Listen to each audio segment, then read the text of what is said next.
Pats, strangely close to Daniel Jones from the Giants. Daniel, is that you? Beat the Chiefs. Show me. If the Broncos and Russell Wilson can show me that they can beat the Chiefs, then I will start believing. And the crowd up. And so are this defense, and Kansas City won't snap the ball again. The Denver Broncos have beaten the Kansas City Chiefs. David Montgomery on the Lions, former Bear, gonna make this his revenge game for sure. David Montgomery gets the touchdown that ices the game. No! And there's a flag. There's flags. There's flags. There's flags. There's flags. Snap, hold, kick. Denver wins! Denver wins! Let's go! They open! No! What happened? Oh, shit. Ladies and gentlemen, welcome to the only football podcast, the Dallas Cowboys, Houston Texans, Monday Night Football live stream. We are getting ready to close the door on a wild Week 11 that has been really interesting. I mean, the Kansas City Chiefs, they get their first loss of the season. There's some teams trending up. Definitely catch our recap video that we're going to be doing later this week. But for right now, let's talk about this game. The Dallas Cowboys, man, it feels like their season is hanging in the balance. Depending on what happens here today, I know a lot of people, including myself, I've already kind of written the Cowboys off. I don't think they have a chance. But this game, if they were able to win it, could be the emotional type of win that maybe they could turn their season around. They're sitting at 3-6. 21 points have been scored to start this game. Really a lot of scoring. Joe Mixon with a 9-yard run right there on first down. And it's going to bring up second and short. I got to say, a lot more scoring than I anticipated. We got Big Happy. Oh.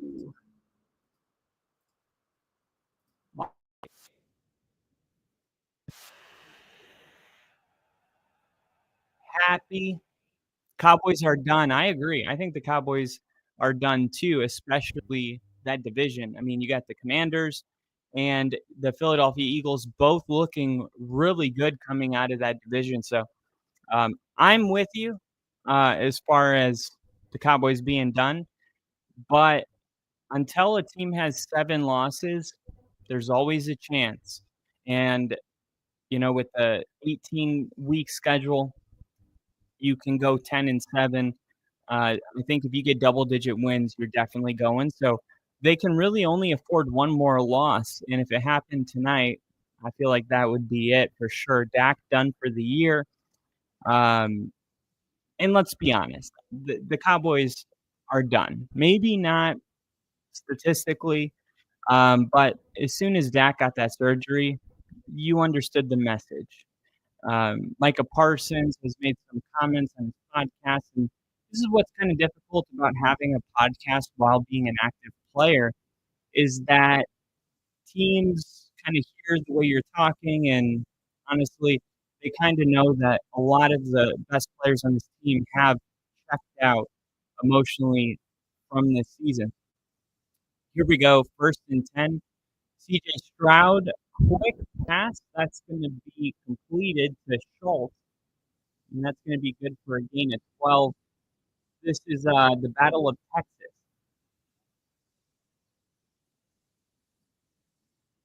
Big Happy said Washington's division to lose at this point. Whoa. Isn't Washington on a 2 or 3 game losing streak? And aren't the Philadelphia Eagles holding the best record besides the Lions? I'm just saying. To say it's Washington's to lose implies that they're winning and they're not even leading their division.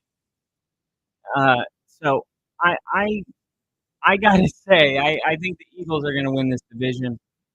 And something interesting has kind of happened with Jaden Daniels where, look, I still believe he's great. He was my favorite quarterback coming out of the draft class, but he has plateaued a little bit. He started really, really fast. He looked amazing these last couple of weeks. He hasn't looked bad or anything. It just hasn't been what we saw week 1, 2, and 3, and 4. So I think there's still uh, a definitely an up for grabs type of feel with the NFC. Oh my goodness, Joe Mixon takes it all the way almost to the 30. We got Little E in the chat. What is up, Little E? The one and the only OG. A huge play by Mixon. But there's a flag on the play, and we'll see if this one's coming back. This would be a monster penalty if it's on the Texans. Big Happy says, trade Micah, move up, and draft Sanders. And Sanders, man, a very interesting prospect because a lot of people love him, and a lot of people don't.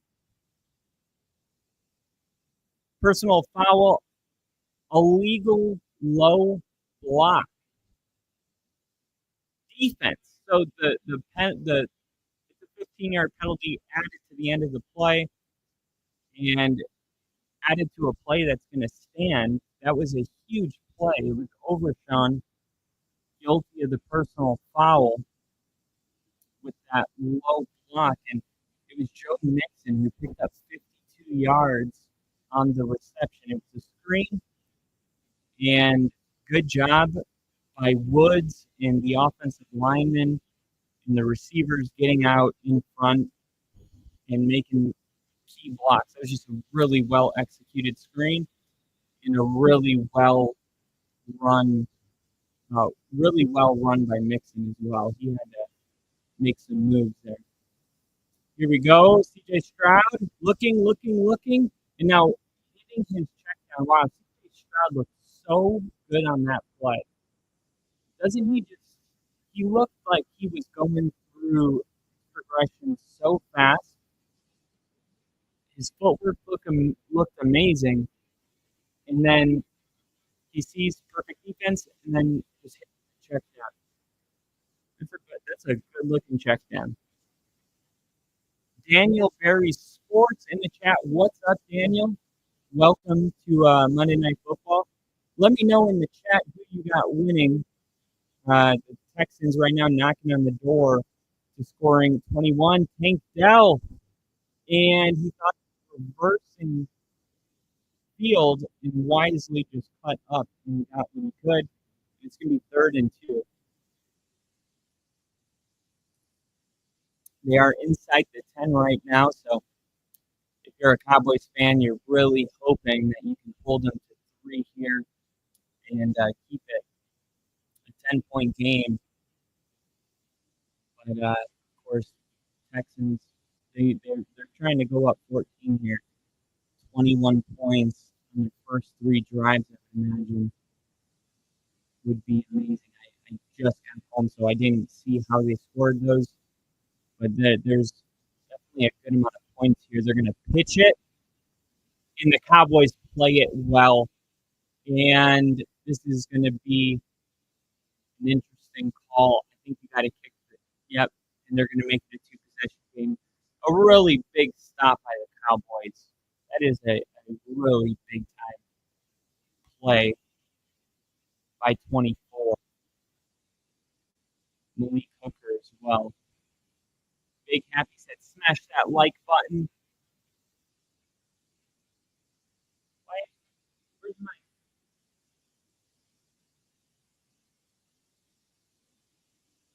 All right. Sometimes when I do it, it works. Liam Wolf in the chat. What's up, Liam? How are you doing, buddy? How are your Steelers doing? Well, he said, damn it, I hate Mixon. Literally, why do we hate? Hate? I mean, you hate him? What did he do to you?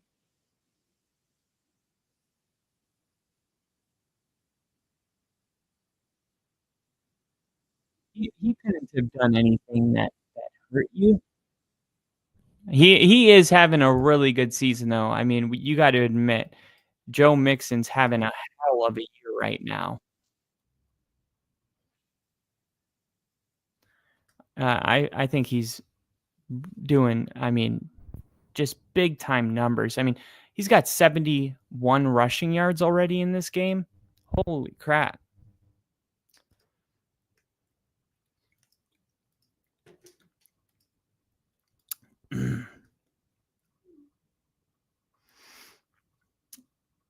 And I won $110 last night on Sunday Night Football. It was pretty good. It was pretty good. What was last night? So settled. All right, so I had Justin Herbert and Joe Burrow throwing for 250 yards, both quarterbacks throwing 2 touchdown passes, and Jamar Chase scoring a touchdown. $10 paid out $103 with the profit boost, and we nailed it. I had a 9-leg parlay, and everything hit, but I got one wrong, and it was Jacksonville to cover a 14-point spread. But I didn't know Trevor Lawrence wasn't playing when I put it in, because I thought, man, the Jags, they're going to lose for sure, but I thought they could two scores. I thought they could maybe hang around, but once I found out Trevor Lawrence wasn't playing, I was like, that's going to be a blowout, and it was. What else do we got? I had this one, right? It was $5, 120. It was the Eagles to win, Jalen Hurts to score a touchdown. This was Thursday. Jalen Hurts 200 passing yards and Saquon Barkley 100 rushing yards. And that one hit too. So I was going through a little bit of a dry streak, but things are starting to look up. Looks like I'm going to win $13 on this one. I should have put more on that, to be honest. I don't know why I only put $2 on it. Nico Collins, 50 yards. CeeDee Lamb, 40. Rico Dowdle, 50. Joe Mixon, 60. Cooper Rush, 175. CJ Stroud, 200. Texans to win by 7.5. And under 41 points, which is starting to not look that likely because of the way the teams are scoring right now. Bill said, well, at least you were close. How goes to the Only Football family? Welcome, Bill. Happy to have you in here, as always. And let's see, where is...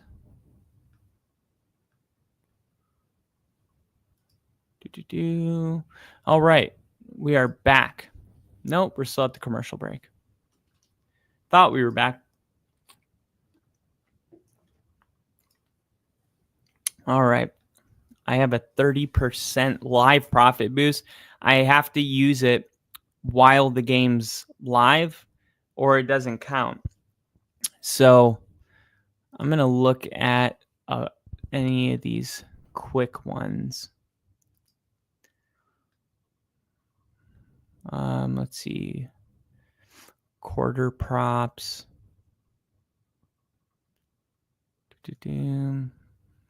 Let's do this. Texans, each team to score 1 touchdown and 1 field goal in each half. So the Texans have already done it. I like this right now. Each team to score a touchdown and a field goal in each half. 30% profit boost takes it to plus 1,250. Let me do $10. $10. Come on.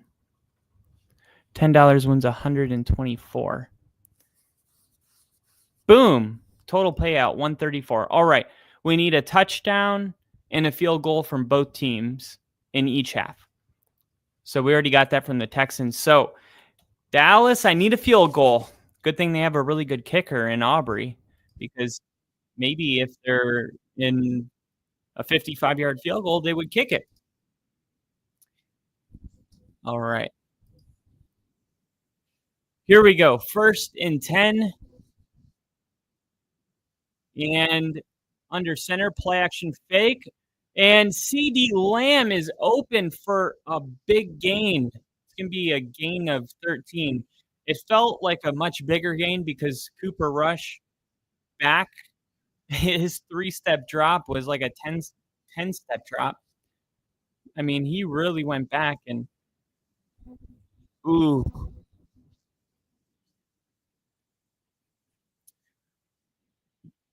Man, the Texans, they got a defensive player down, and they have been dealing with injuries on the defensive side of the ball.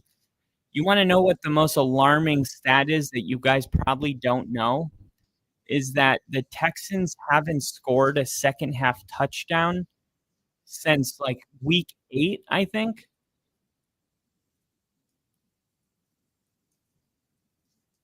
Isn't that insane?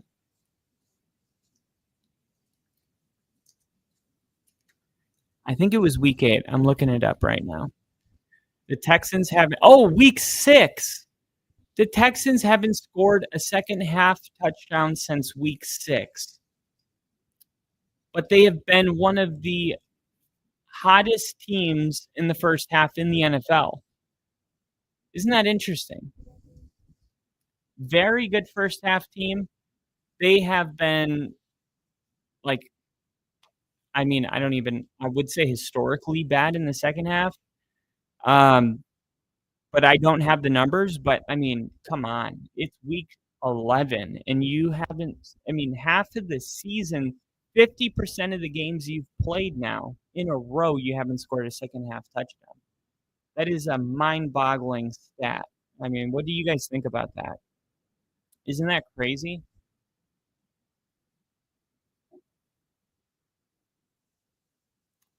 Kurt Benkert. He just tweeted this one. Oh, that was 11 hours ago. I missed it. I just finished reviewing Bo Nix's film. He's playing at such a high level, and it's incredibly quick processor. And he is an incredibly quick processor. He ties in his footwork with his mental processing, has full understanding of the offense and instincts. He knows where all of his checkouts are. He is ripping vertical throws on a rope 30 yards downfield, layering throws over top of people and making plays with his feet all over the place. Match that with the Broncos defense, and this team is going to be scary.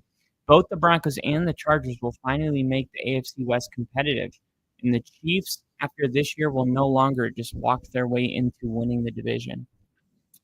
Yes, this is what I've been saying, but I'm really happy. It's starting to happen. It's starting to happen. Man, I love it. God,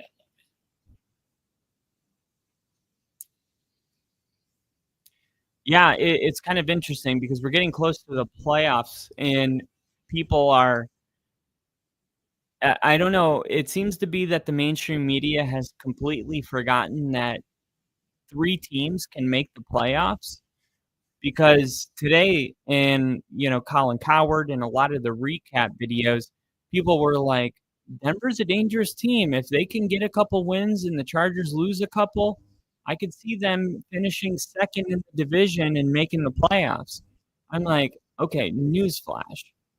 Denver's not going to finish second in the division. I hope they do, but they're probably not. I don't think people realize that the Chargers and the Chiefs are both definitely going to the playoffs, and Denver will be the 7th seed. I already know how this whole thing plays out. The number 1 seed will be the Chiefs. The number 2 seed will be the Steelers. The number 3 seed will be the Texans. Or, no. The number 2 seed will potentially be the Steelers. The number 3 seed, I think the number 2 seed is probably going to be the Bills or the Steelers. Okay, the Steelers, we'll see what happens. They're playing really good right now. But I think it's going to be the Bills or the Steelers. I hope it's the Steelers. because it's going to go Chiefs, number 1 seed. Number 2 seed is going to be, I'm going to say the Steelers. Number 3, Bills. And then number 4 is going to be the Texans. Then the 5th seed is going to be the Ravens. The 6th seed is going to be the Chargers. And the 7th seed is going to be the Broncos. The first team has a bye. First seed has a bye, which means that the 2nd seed will play the 7th seed, which means the Broncos will play Russell Wilson and the Steelers in the first round of the playoffs in Pittsburgh.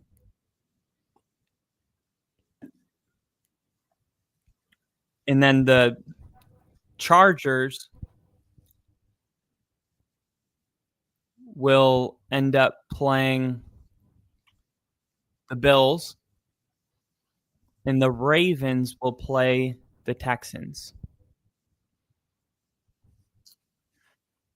Man, and the Texans beat the crap out of the Ravens. I'm going to remember this day. Okay, here we are, November 18th. It was Monday Night Football. I'm going to go back and see how close these predictions were. Kurt is cool people. Bounced around as a backup until XML. His broke ribs. Yeah, I know all about Kurt.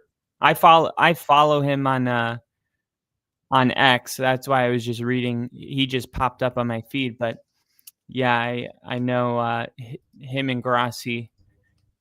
I've seen his interviews with Grassi from 4 or 5 years ago when I think it was like his first year out of the league, and he might have even been on the Packers at the time. It was a while ago. I think it was during COVID, where I think he did his first interview on Tom Grassi's channel. Yes, it was, because I remember in the interview they talked about COVID. RC, the Hawkeyes and Caitlin fan. What's good? Let's go, Cowboys. Sad team of minds. That sounds like what is the Guns N' Roses song? Take me down to the sweet child of mine. Sad teams of mine. And the field goal. Yes! Got it! All right. All I need is a touchdown and a field goal from both teams in the second half. We did it. The first half, both teams got a touchdown and a field goal. If we can get that in the second half, I win $134. Ooh, they're offering me $17 now. Lily said, well, I lost my fantasy matchup again. Probably won't make my league playoffs. Damn it. I blame Rasheed Rice. I thought you were just saying that you were like undefeated 2 weeks ago. Am I thinking of someone else? I thought you were undefeated. RC, I like mental damage, apparently, as a Dallas fan. I must. Dude, I know. It's rough. But at the same time, like, you got to put your pain in perspective, because you guys have won 12 games 3 years in a row and made it to the playoffs. And I mean, yeah, it sucks to lose in the playoffs, but just think about it for a second. Like, Broncos, Jets, Browns, like, we haven't been to the playoffs since 2015. And the Jets haven't been to the playoffs since, what, 2010 or something insane like that? I mean, at least you guys have been relevant. Now, you haven't won anything since, what, 1993, I believe?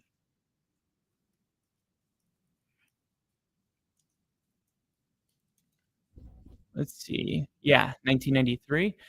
So I understand that it's been a long while, but you guys have always found a way to at least be a competitive team. I can't think of the last time the Cowboys were just like When's the last time you remember the Cowboys having a top 5 draft pick? I can't think of any year that comes to mind. Not in my lifetime, and I'm 30.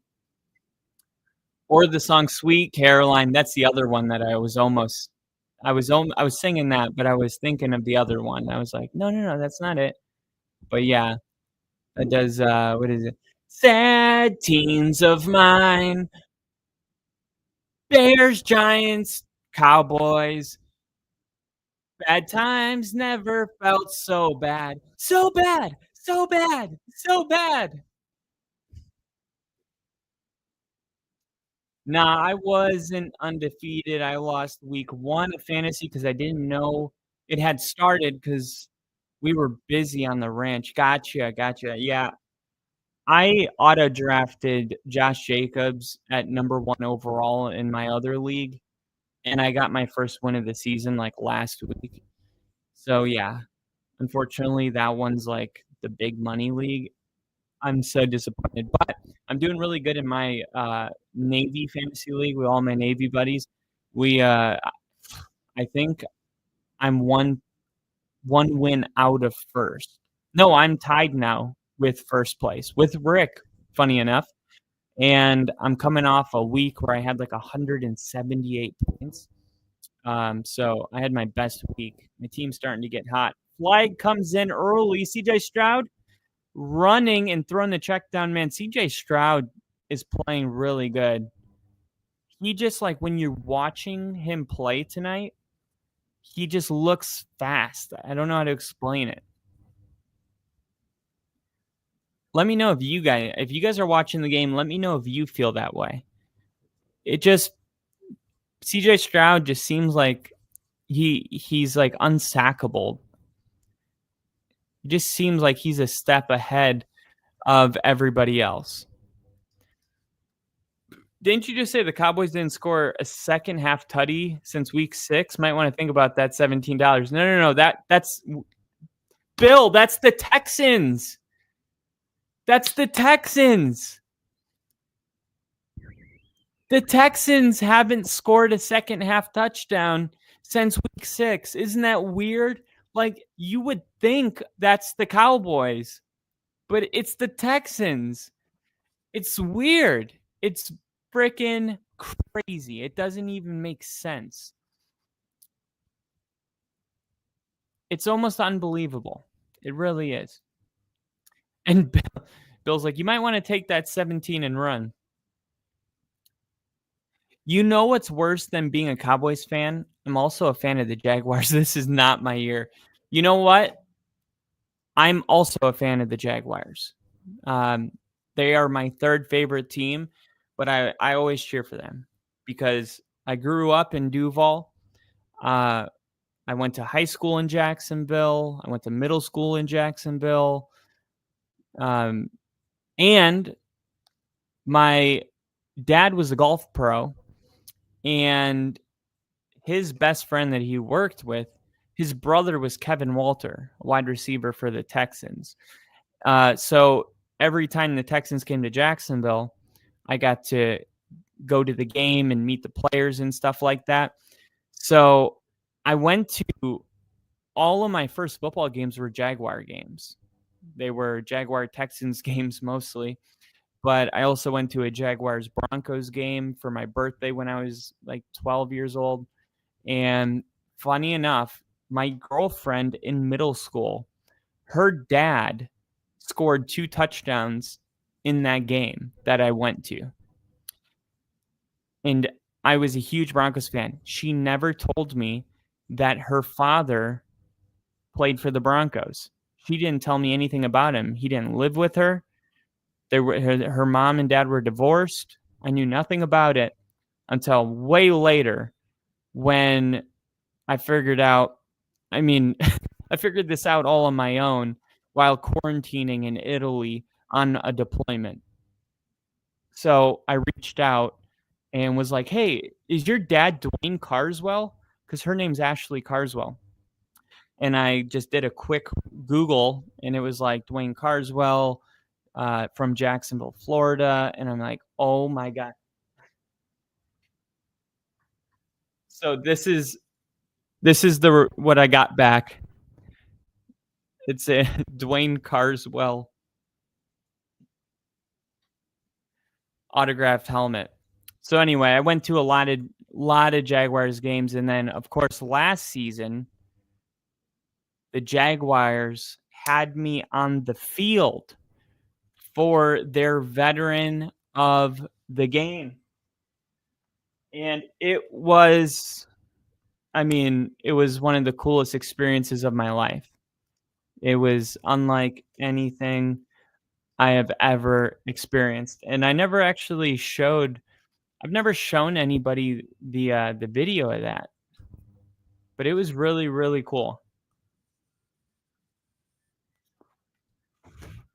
This is it. Let me show you.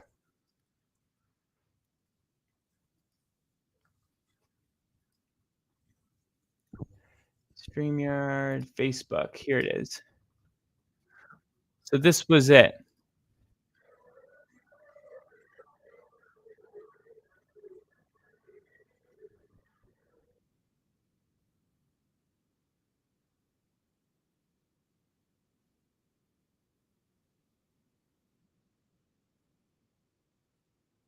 It's my mom next to me.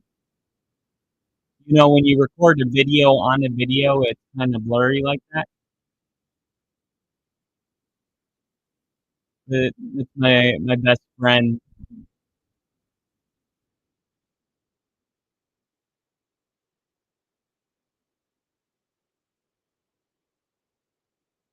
It was it was it was crazy. It was crazy.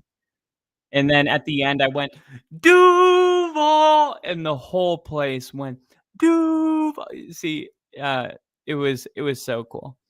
And I just got all of these messages on my phone, like people I went to middle school with, high school with that I hadn't talked to in 10, 20 years were just like, "Dude, I'm at the Jaguars game." And the round of applause that I got at the end was just like I could tell you could tell I was definitely from Jacksonville. Like it was just super humbling and honestly like one of the most special moments of my life by far. And I just love bringing it up because it's a great reminder when I share it to myself just how lucky I am to have gotten to do that.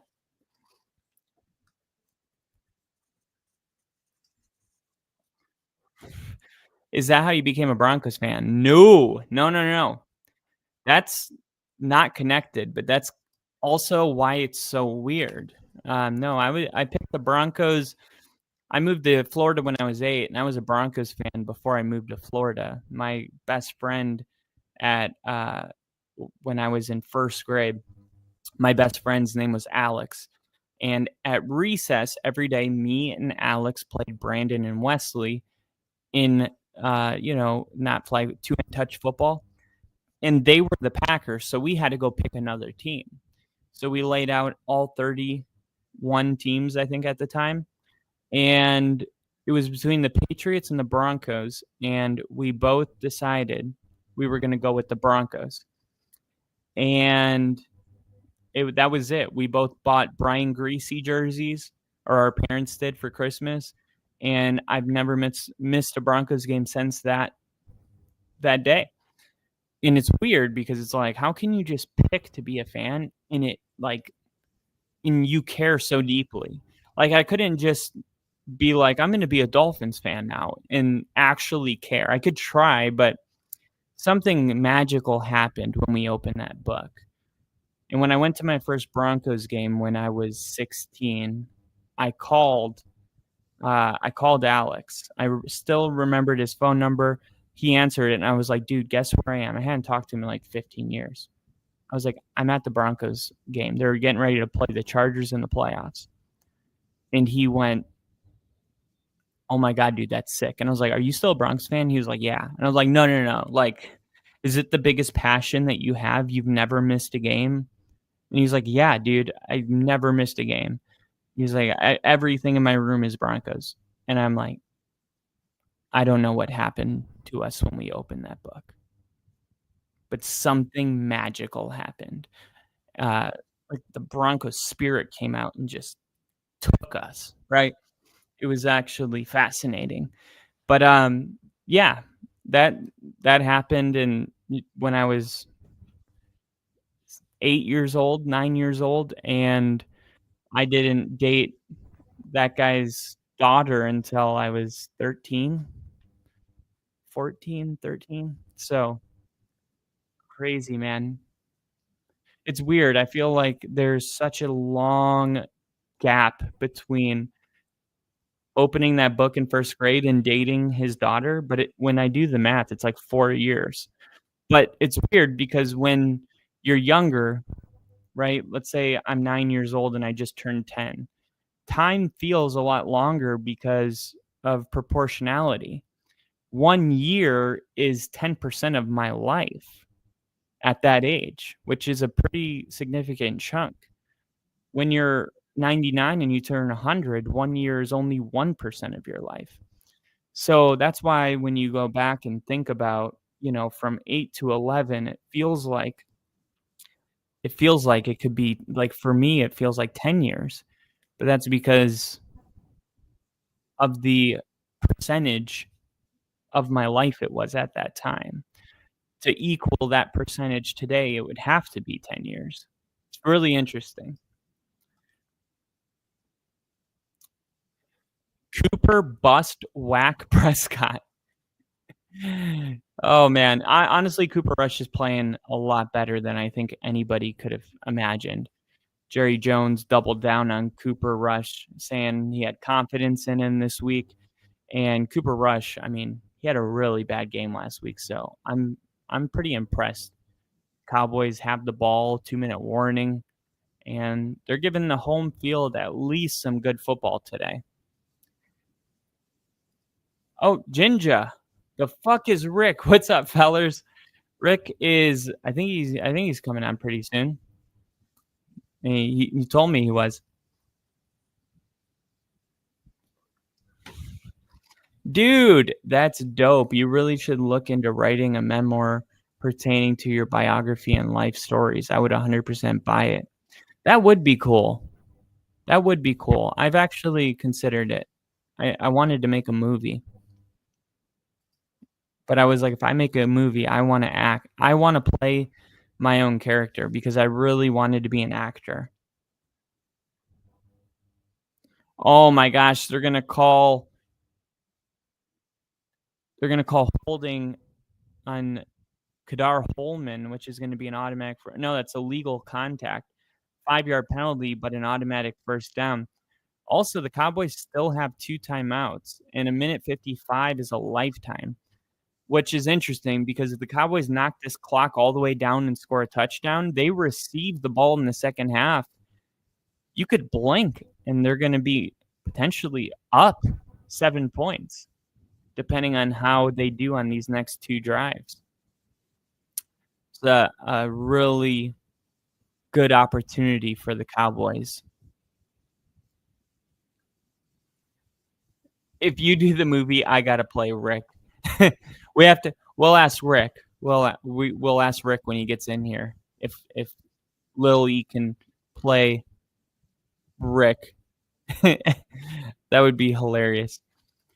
2nd and 10 shotgun. Oh, Texans are bringing pressure off the edge. Rush kind of stood in the pocket, and that's going to be an automatic first down. That was really good by Cooper Rush. I mean, you saw the pressure flying off the edge. Looked like they had a corner blitz coming in. And Cooper Rush recognizes it, but he just stayed in the middle of the pocket, recognizing that the pressure was coming from the edge, stepped up into the pocket, and hit the middle of the field.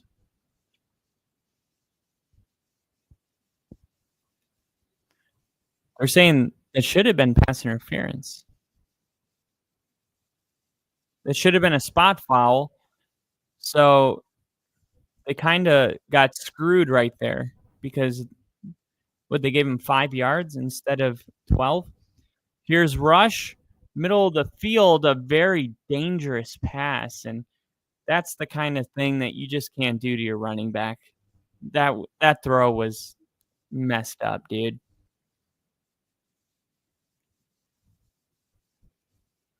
You mentioned Brandon Aubrey and what a weapon he is. I was talking with Aubrey last night, and he said that I wish I was in these production meetings. I would love to be a journalist. CeeDee Lamb. Wow. He went like that, and it's 3rd and 5. It was 2nd and 10. He got 5 yards, and the guy was trying to tackle him, but he stayed on his feet and he carried him out of bounds, and he was so fired up about it that he just went first down in his face, and it's 3rd and 5. That was funny. Hospital style throw, no thanks.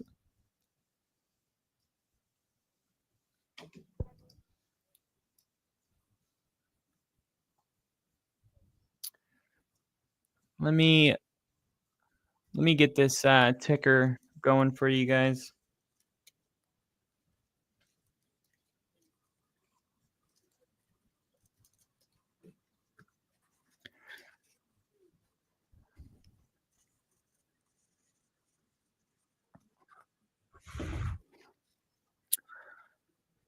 I'm going to get the ticker updated.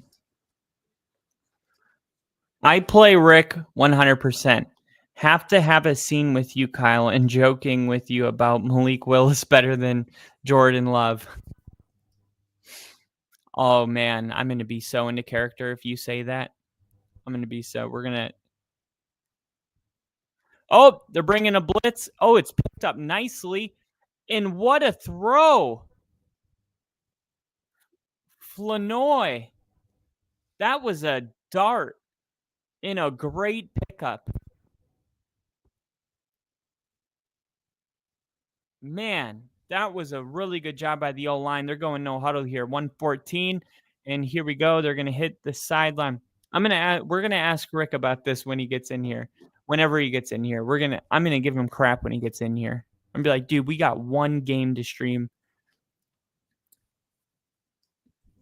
Where were you? 1:10 remaining. 2 timeouts.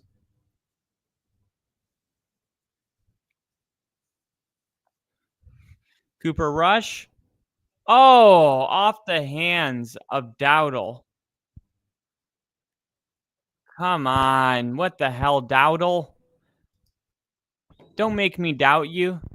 Dowdle you. Is he going to catch that? I dowdle it.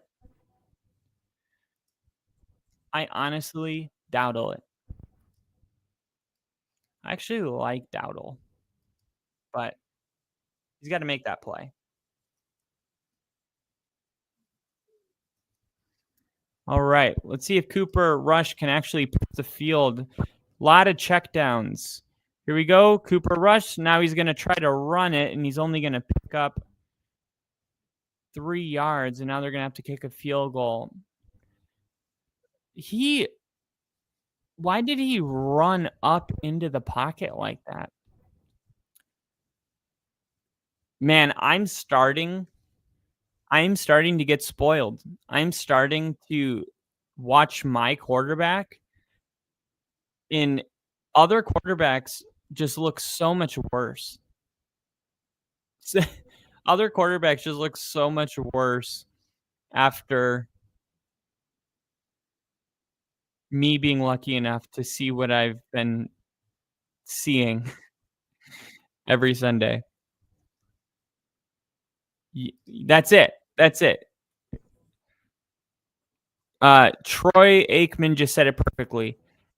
Not trusting the protection up front and too excited to run away.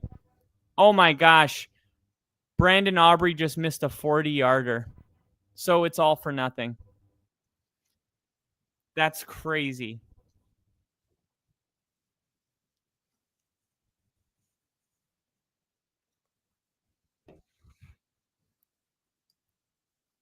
I doubt it'll even happen.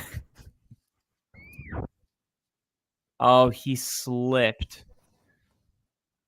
Yeah, but seriously, Cooper Rush, I mean, man, I guess just watching football, I'm really impressed with like whenever I see something and then the commentators say it, it makes me feel really good. It makes me feel like I'm seeing the same thing that a Hall of Famer is seeing, which is great company to be in. But yeah, I mean, watching Cooper Rush, it's like he's hitting those check downs, which is fine. But on that 3rd and 9, his protection, I mean, the pocket wasn't collapsing, and he just bailed. There was no reason to bail out, and that play reminded me of Russell Wilson last year.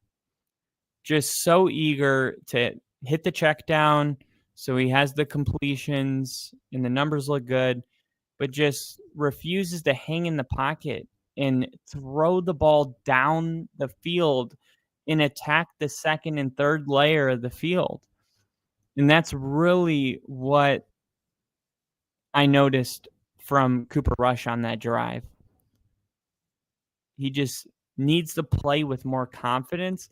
If I were Mike McCarthy, I would draw up a play that attacks the 2nd layer of the field or even a home run ball.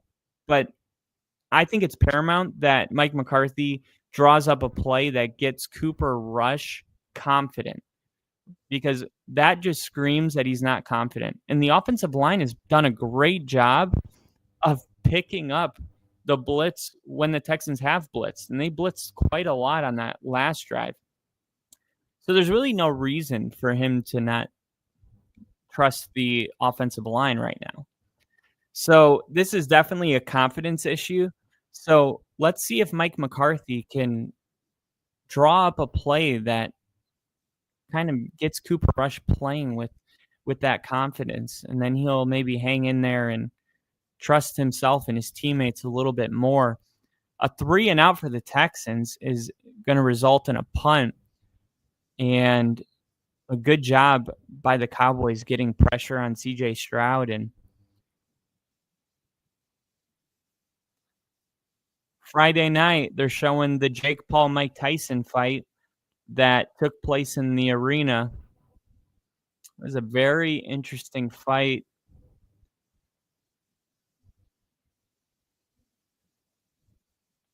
I definitely felt watching that like Jake Paul didn't want to really.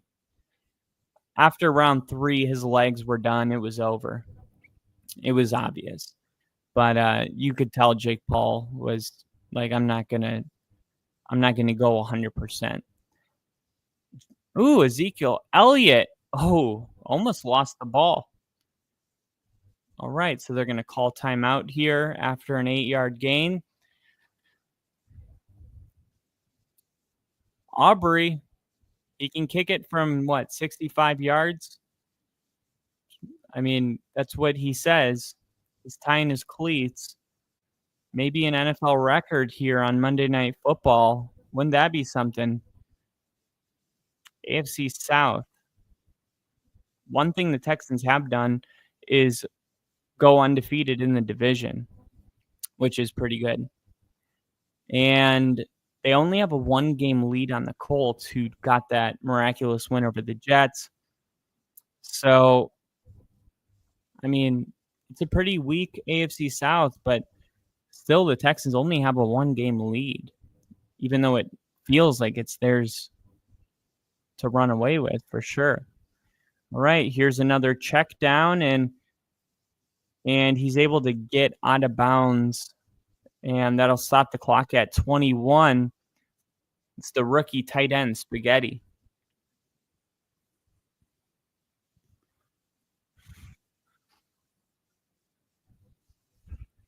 All right, they're 20 yards away from a 65-yard field goal. Mike McCarthy said he could kick a 65-yarder. They need to get to the 48. They're on the 30. So can they get 18 yards? Bobbled and incomplete. That was Flournoy. That would be a 70-yard field goal. Got to throw. That's good coverage, but also it's like not a great ball. Threw it too low. If you're going to throw that ball, give him a back shoulder or put it up high so he can get a toe touch out of bounds. All right. Here we go. Stepping up. Firing. Incomplete. Dallas still has one timeout, so they don't have to get out of bounds, and that time they fired it right in the middle of the field. Not an easy throw, but also a late throw. If he throws that ball earlier and Stingley doesn't have time to close on it. 9 seconds.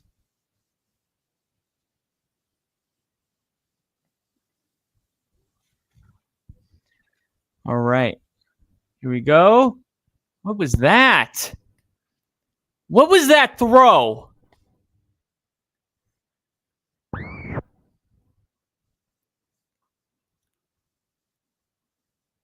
Why did he throw that out of bounds?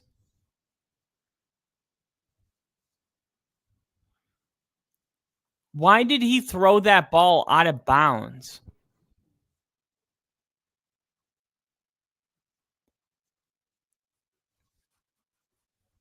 There's no pressure.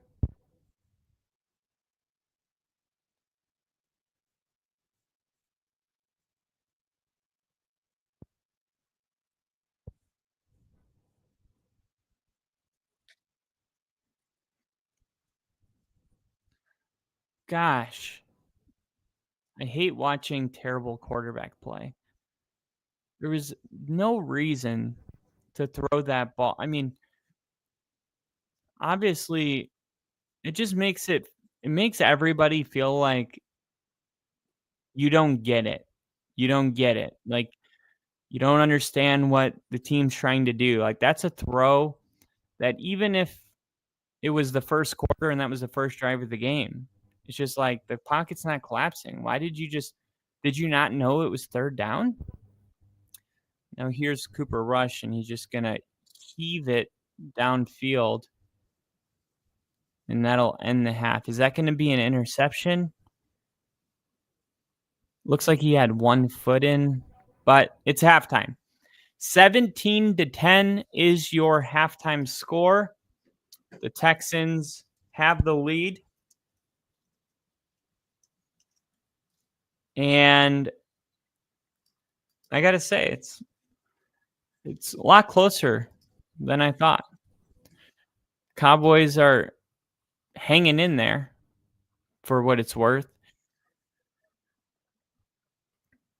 All right, they're interviewing D'Amico Ryans right now. He said, I think our guys are doing really good job moving the ball, able to move the ball, get down and score a couple of times. I like the progression of where we are. We just got to sustain more drives. On the defensive side of the ball, first we have to do our jobs, and then we got to be applying more pressure. Our D-line has to get home in the back end. We have to do our job. Too many missed assignments. We have to clean that up in the second half. All right. So once again, the Cowboys will receive to start the second half. Nico Collins, only 21 yards receiving in the first half. Tank Dell, 26 yards. CJ Stroud had 159 passing yards in the first half. That's pretty impressive. And Ricky Dowdle, though, only 18 rushing yards.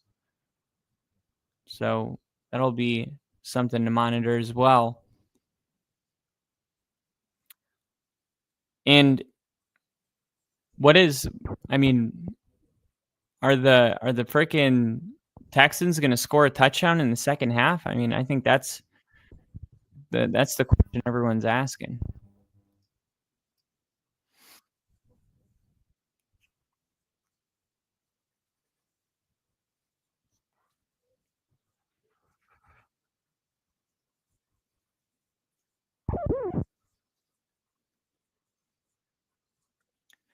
Oh, there was a fake punt. So the Cowboys did a fake punt, and I didn't get to see that.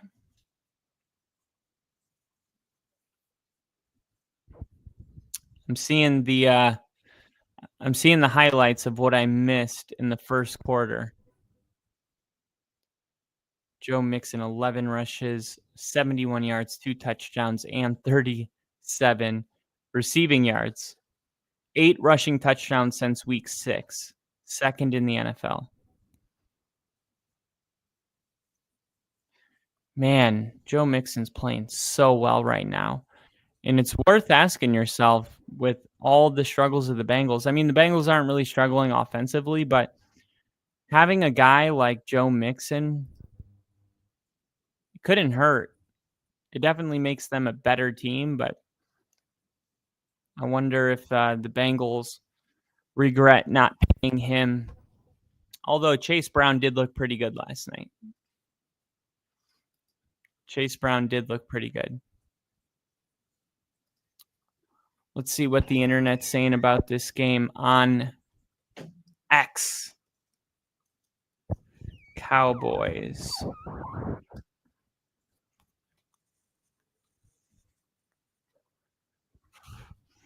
The Cowboys just scored their first touchdown at home since September 22nd. Wow. Yikes. I did not know that was there. I think that was one of the first plays when I hopped on the stream. And that was Turpin that had the touchdown. Ladies and gentlemen, the Cowboys are back. I'm just kidding. They got Dak Prescott up in the booth with the Microsoft Surface tablet in front of him. The Cowboys are the only team in the 4 major leagues to have not won a home game in 2024. Whoa. That means every NBA, MLB, NFL, and NHL team have won at home this year, except the Cowboys. That's actually pretty crazy.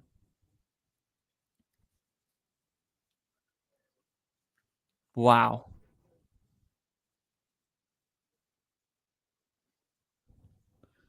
Would the Cowboys draft Shedeur Sanders? It makes sense when you think about it. Jerry Jones is the kind of owner that would do that type of a move. But on top of that, Deion Sanders played for the Cowboys, and now his son is playing. I mean, that just like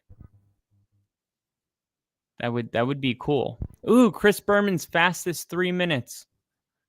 But this is one of my favorite segments of all time.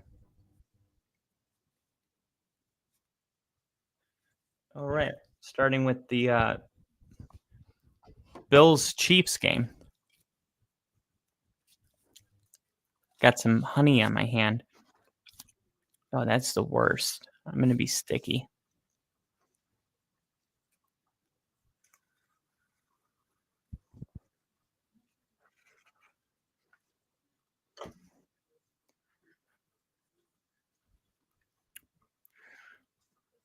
Oh, the Baltimore Ravens. You gotta give that game ball to Chris Boswell. 6 for 6. 3 of them were 50 plus. He won that game. Jared Goff, 24 for 29, 400 yards, 400 plus yards, and 4 touchdowns. No big deal. Vikings over the Titans. I was actually driving home and I saw the Titans stadium and I saw all the people in it. And I was like, oh yeah, Titans are playing at home today. All right. We're seeing the Packers-Bears game. And Christian Watson's touchdown. And then the blocked field goal. They're still not really showing in any of these highlights what Bear fans are so mad about, but I feel like you just got to make that kick at the end of the day. Like, ooh. Oh, Bo Nix had 4 touchdown passes, and the Broncos beat the Falcons. That's all. They moved off that one pretty quick. Saints, 35. Miami. Dude, Tyreek Hill had a day, didn't he? Anthony Richardson had a day as well. 28-27. Same old Jets. Oh, they got bags on their head. They have bags over their head. MetLife Stadium is just not producing great football this year for either team. What is this? Arena football?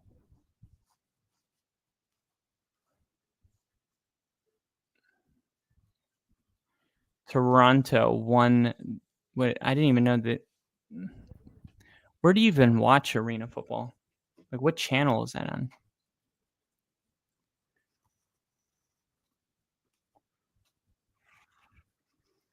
Ooh, J.J. Watt is going to be on the Manning cast in the second half. Most wins. What did that say?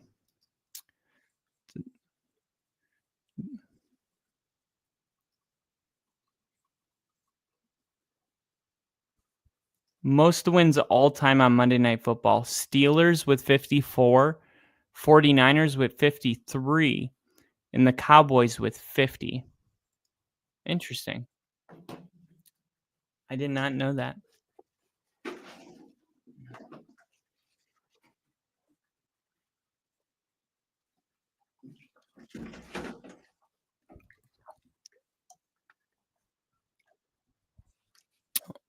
All right.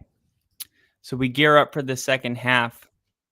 I'm going to D for the P, and then we're going to look at the remaining schedule for both of these teams and talk about the best case and worst case scenarios for both of them. But as always, I'm going to leave you guys daydreaming.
right.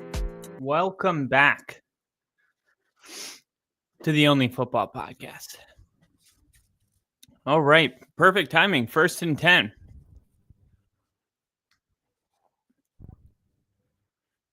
Cooper Rush hands it off. And Dowdle gets swallowed. Gain of nothing. Mike McCarthy's play card. Gold zone, high red.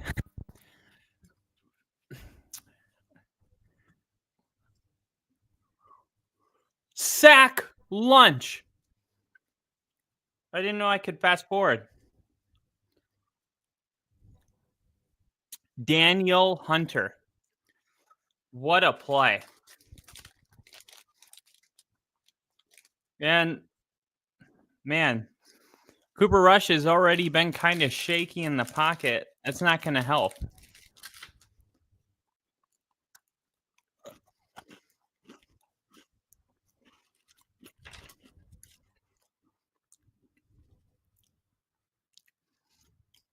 All right, 3rd and 13. Zeke. Pressure coming from the outside. CeeDee Lamb. Oh, great tackle by Stingley. Derek Stingley made the tackle, but thought CeeDee Lamb was going to break that and get the first down.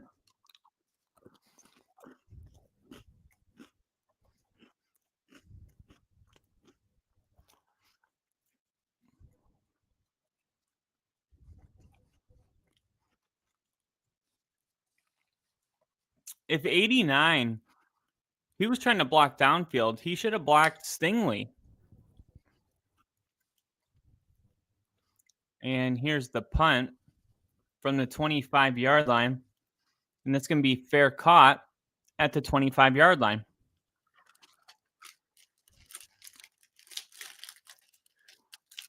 So 25 to the 25. 50. They said it's a 40-yard punt. But if you actually count where it was punted from, it was a 50-yard punt.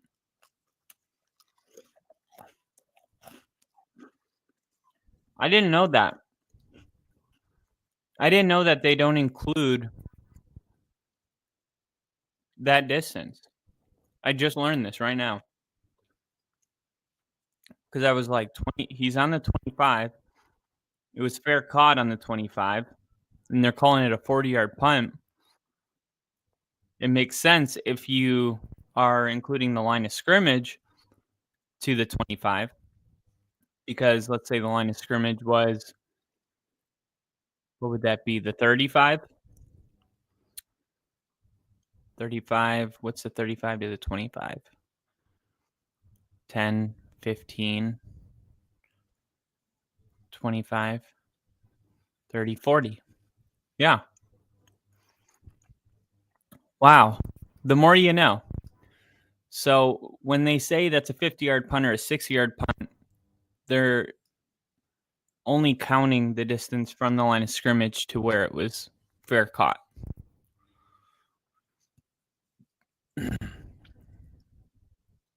Not a good opening drive, though.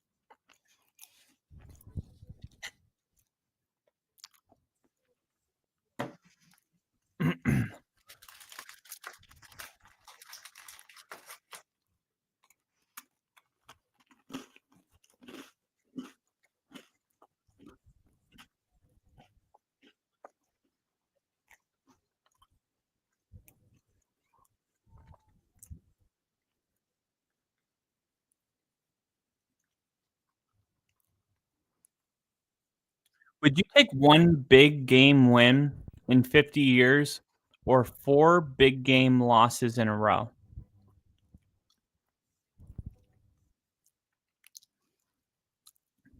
Would you rather win one Super Bowl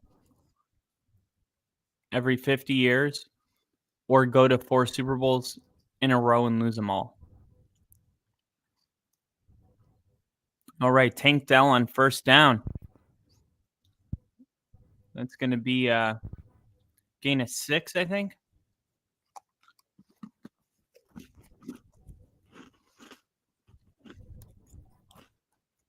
Gain of 4.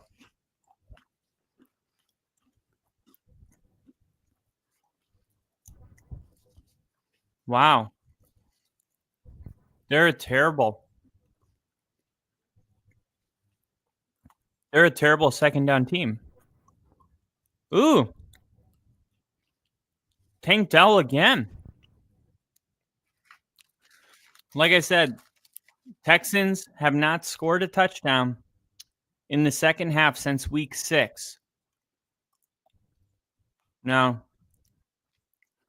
They know that. And they don't want to just score a touchdown in the second half. They want to score a touchdown on the opening drive and put that behind them because that is just an atrocious stat. 1st and 10. Here's CJ Stroud picking the handoff. Parsons in his face, rolling out. Man, he's got some wheels, and he picks up 3. Ladies and gentlemen, coming into the studio is a man that loves the Chicago Bears through thick and thin. A man that said if there was a redraft, he would still draft Caleb Williams number 1 overall. A man that has the largest penis I've seen from any mammal. That includes the walrus. Ladies and gentlemen, coming into the studio, the one and only Rick. Yo.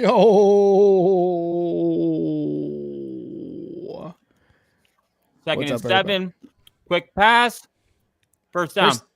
Houston hasn't scored a second half touchdown since week 6. They are struggling. But even worse, the Cowboys are struggling. And you know the Cowboys are struggling when their kicker can't make a first half ending kick. That's how you know they're in a bad spot right now. Yeah. Well, he slipped though. Nah, no excuse. First They're on and 10. 49. Is that Mixon? Yeah, Mixon for about 4 yards. If you want, I can call plays while you chow down, Kyle. Yeah, he's got what? He had 74. So he's got 75 yards rushing already. Already? God damn. What 2 touchdowns. He's having, yeah. Slowick. He's so good. Who, Mixon or Slowick? Mixon. Yeah, Mixon is good. He's got like 8 touchdowns in the last 4 games. Bengals sure could use him right now. They need defense, though. 2nd and 5. Here we go. CJ back to pass in the pocket. Over the middle, and it's caught. Is that Collins? Gets all the way to the 11-yard line. I bet CJ Stroud is happy to have that guy back. Oh, yeah.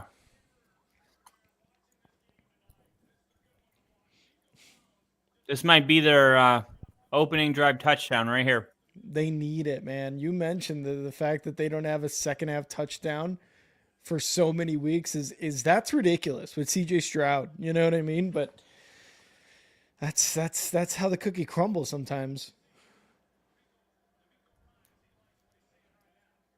Hey, we got RC in the chat. Welcome back, RC. Stroud. Oh, a little trickery to Schultz. That didn't work.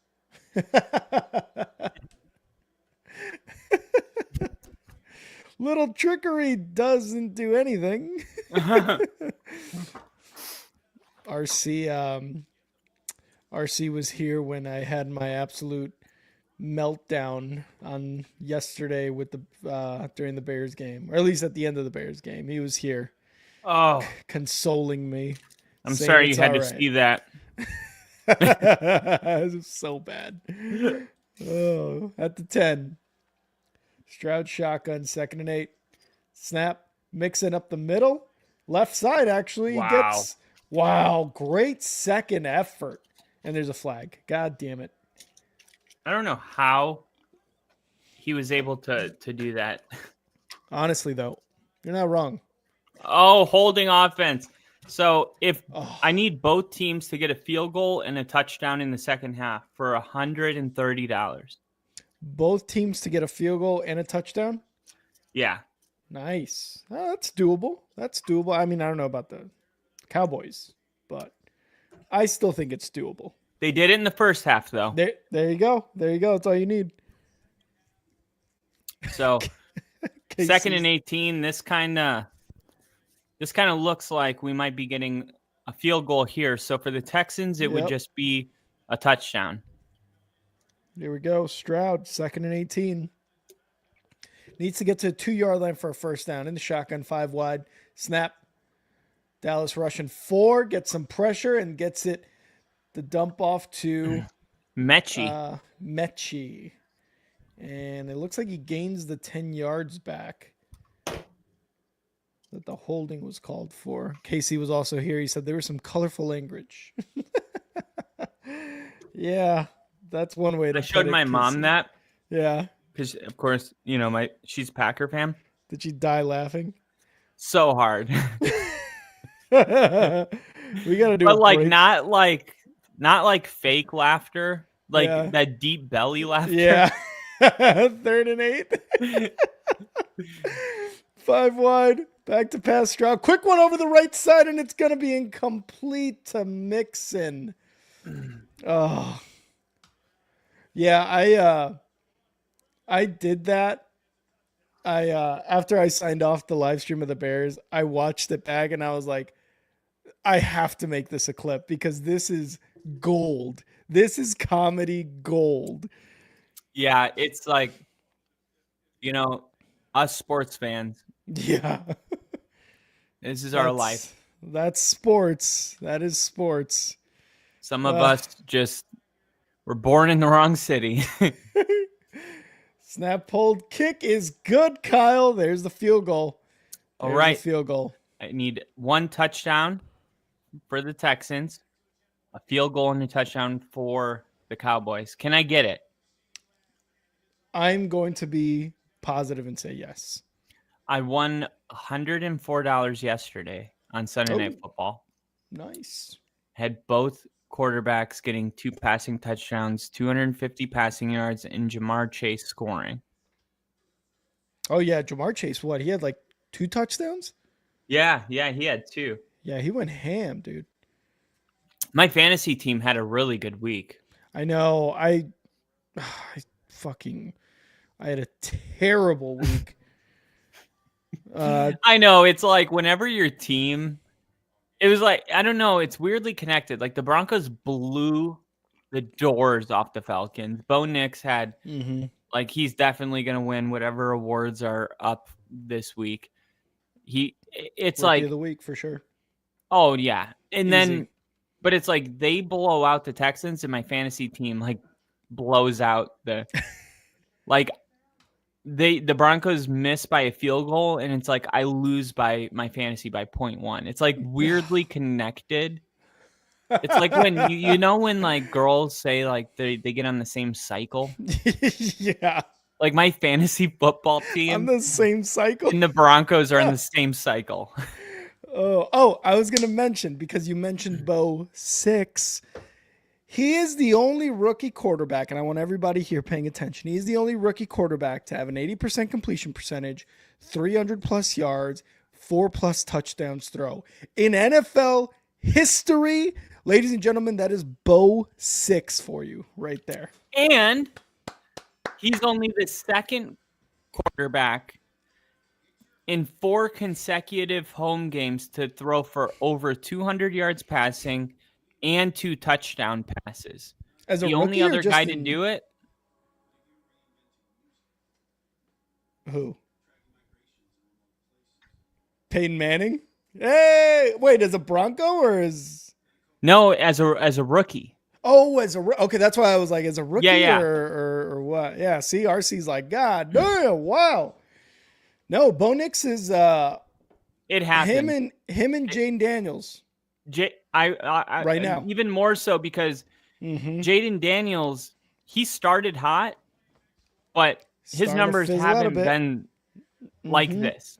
I mean, and it's not even like a rookie quarterback thing. I mean, the really eye-opening thing that's kind of like you're going to be like, "Are you serious?" is that if you look at who's the best quarterbacks right now in the NFL? Stats wise, Yeah.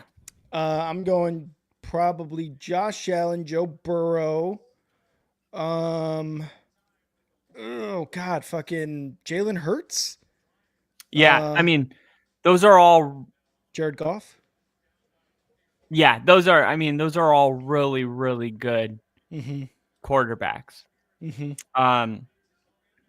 But what's really crazy Oh, in good end around by CeeDee Lamb. 10 yards. Go ahead. Sorry. so here it is where hold on, give me 1 second. I'm going to address this comment by Bill real quick while you find that. Rick, I was telling Kyle how you were talking about the end of the Bears game, not going for more yards. Then the Chargers do the exact same thing you said, and they win. Yes, thank you. Like, that's what I was mad about, is that Eberflus had 35 seconds, and he wouldn't go for more yards. He had 3 more downs and a timeout, as Cooper Rush is going to dump it and incomplete pass. That's what pisses me off, is that you could go 2 more passes, 1 more rush, whatever. Don't just take all that time down. Get closer. And that the Chargers last night with Jim Harbaugh is an exact reason as to why you do that. So back me up. Thanks for validating me. RC saying the same thing. Yeah. Okay, the past 4 games. Lamar Jackson, 10 touchdowns, 1 pick. That's freaking crazy, dude. Yeah. Josh Allen, 8 touchdowns, 5 picks. That's very Josh Allen of him. Yep. And we're like, Josh Allen's the clear MVP. Like him and Lamar. Yeah. And Well, Lamar more so, I would say. Lamar even more so. And he's 10-1. Bo Nix in the last 4 games, 11 touchdowns, 1 pick. I know, dude. And even one more game, doesn't he have like 14 and like 3 or 14 and 2? Yeah, he's I will say the big difference between I guess Jaden Daniels is that, I mean, he started hot and it's cooled down. I think the Commanders lost 3 in a row now. Yeah, the Eagles. They lost to the Eagles, and then the week before, hold on, I'll pull up their schedule right now. So they lost to the Eagles, and then the week before that, they lost to the Steelers. Oh, no, they beat the Giants by 5. But they did lose to the Steelers. Yeah, so they're on a 2-game losing streak. And Jaden Daniels didn't throw a touchdown pass against the Steelers. And then against the Eagles, Jaden Daniels had 1 touchdown and 1 pick and lost. And didn't even crack 200 passing yards. Yeah. So, like, when you really look at I mean, Jaden Daniels by week 4 was like, the easiest bet in the world was Jaden Daniels to win Rookie of the Year. I think to start the season, or a few games into the season, yes. I know the favorite before the season started was Caleb Williams. Oh, yeah, obviously. Yeah. But I'm saying, like, by week 4, week 5, Jaden Daniels was minus 450. Yup, 100%. And now, I don't know, now Bo Nix has 18 touchdown passes to Jaden Daniels' 14. And I would say if the season ended today, Jaden Daniels wins it. But if Bo Nix puts together like 3 or 4 more of these type of games, and the Broncos are a 7 seed, like Bo Nix could legitimately win that award, which was our. Remember when we did the ceiling? Yeah. Oh, almost picked. Oh, you remember when we did the rookie quarterbacks floor and ceiling episode? Yep. I went back and listened to it at work in my AirPod. And I was like, that was his ceiling, was to win offensive rookie of the year, which I still think is up for grabs. And Broncos currently 6-5. Oh, should be 7-4. So you got Raiders, Browns, Colts. Win. Raiders win. Browns win. Colts should be a win. They're fucking weird though. The Colts are weird. Should be a win. Chargers might be tough, but yeah, because you're in LA for that one. Bengals might also be tough, but the defense we've seen, if you can hold Burrow, you can do that. You can take that win. And then the Chiefs, that they won by a blocked field goal. I mean, and that's if they play their starters week 18. And it's not crazy to think, depending on what seeding they want or whatever, what's up with the seeding. I don't think it's crazy to think that the Broncos could win 10 or 11 games. I don't think so either. I actually put in a $20 bet in the preseason for their exact win total to be 10. Yep. So that was like, I wasn't too high. I wasn't too low. I felt like that was Nat's ass where we were. Because I'm like, dude, we won 8 games with Russell Wilson. And I know people are thinking like, dude, Russ is doing so good in Pittsburgh. I mean, they didn't score a touchdown last week. He didn't have a single touchdown. He didn't have over 200 yards passing, it's like it works. It's what Mike Tomlin does. I mean, that defense is ridiculous, and Russell Wilson is just not. I mean, look, they won like 9 games with Kenny Pickett. Yeah, I would say Russell Wilson's an upgrade, and people keep going like, yeah, I mean, what Mike Tomlin, he was like, I had your back. I believed in you. And I'm like, what was Russ? his other option? Kenny Pickett? What do you mean? Like he gets this award for believing in a future Hall of Famer when Kenny Pickett was his best option. Real quick, Brandon Aubrey just kicked a 64-yarder. Oh that my! Was 64? I think that was 64 yards. There's a flag now. Oh no, my screen froze, so I didn't get it. All right, let's see what this call is here. I will it's back. relay. It's back. I'm seeing the kick. And the ref is turning the mic on. Head slap. What the hell is that? Oh, damn it. Oh, god damn it. Those are the points I needed for my I'm going to lose, but I want the points. So you're talking about Tomlin and that's I want to and Bill, I did hear about Daniel Jones riding the bench. It's Tommy Cutlet's time, but that's what they did to Russ last year because they didn't want him to get hurt. Yep. And everybody was like, he's doing him dirty. Yeah. It's so funny, like how this keeps like happening. And then I want to address this one. I'll do so after this play. Cooper Rush at the 31-yard line in the shotgun snap. He's gonna fake the handoff, throw it, cut, and in the red zone. So RC saying Harbaugh believed in his quarterback and vice versa. It's called a quality connection and firm belief in each other. That's what the Broncos and Sean Payton have. That's what Bo Six and Sean Payton have in Denver. That's what Harbaugh and Herbert have in LA. That is what Dan Quinn, Cliff Kingsbury, and Jaden Daniels have. That's what Gerard Mayo and Drake May have.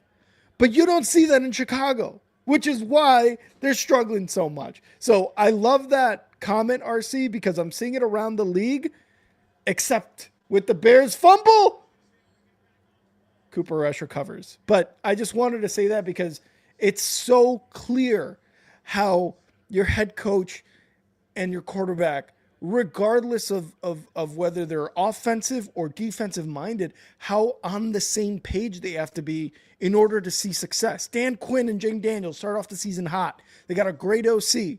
Bo Nix and Sean Payton started off slow, but you saw the kind of roller coaster, right? You start off a little bit low, you get higher, you get higher, you get higher, and look at where they're at now, just continually rising. Herbert and Harbaugh, like these are matches made in heaven, and if they're not made in heaven, over the middle, almost intercepted. And if they're not made in heaven, they make it work. So they need to get rid of Eberflus. That's what it's that's what all happens. about the fit.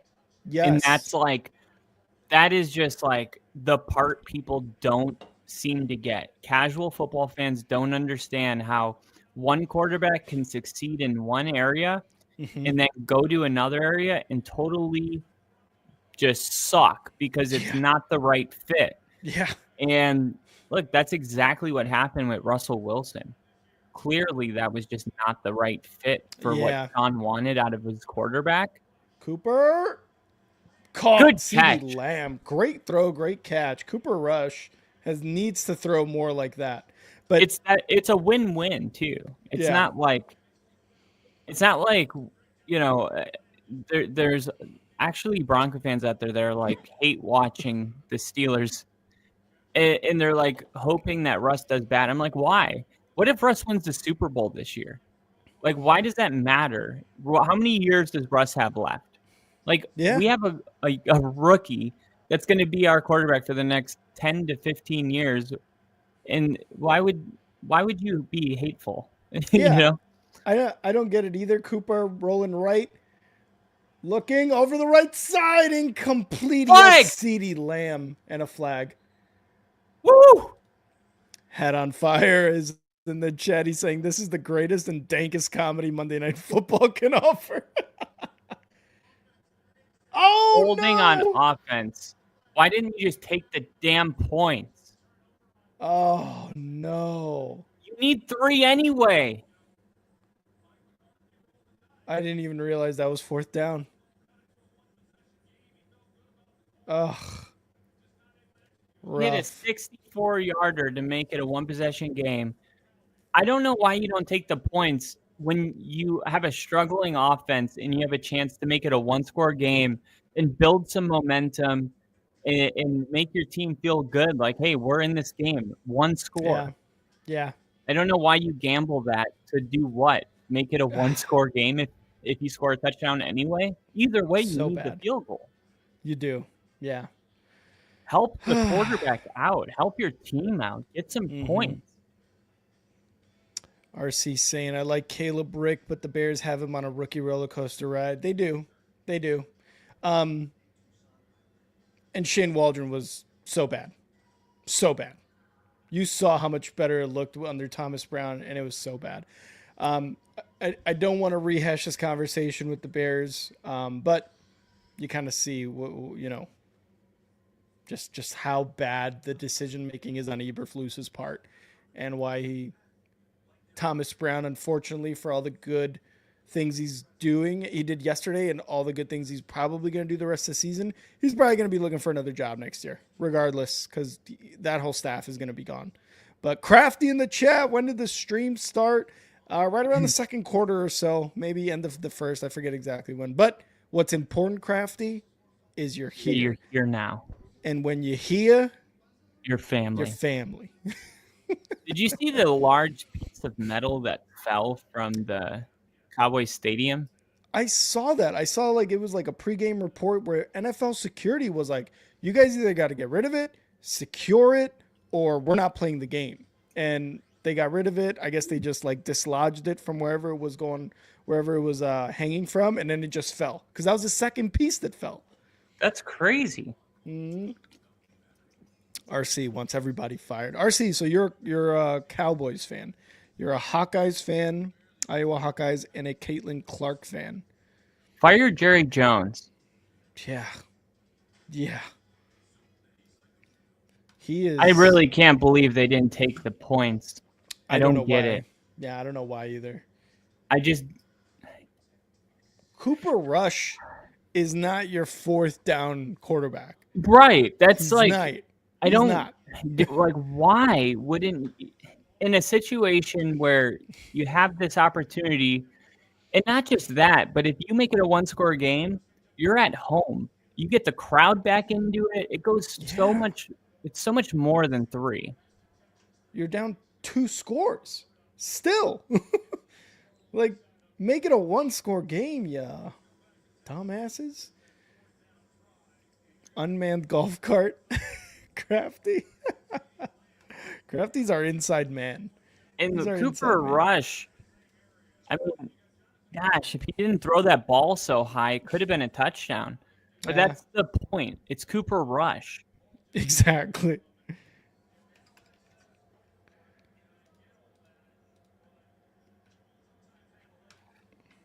Here we go. Under center. CJ Stroud at the 13 yard line. Snap. Hands it off. Mix. Good D. Yeah.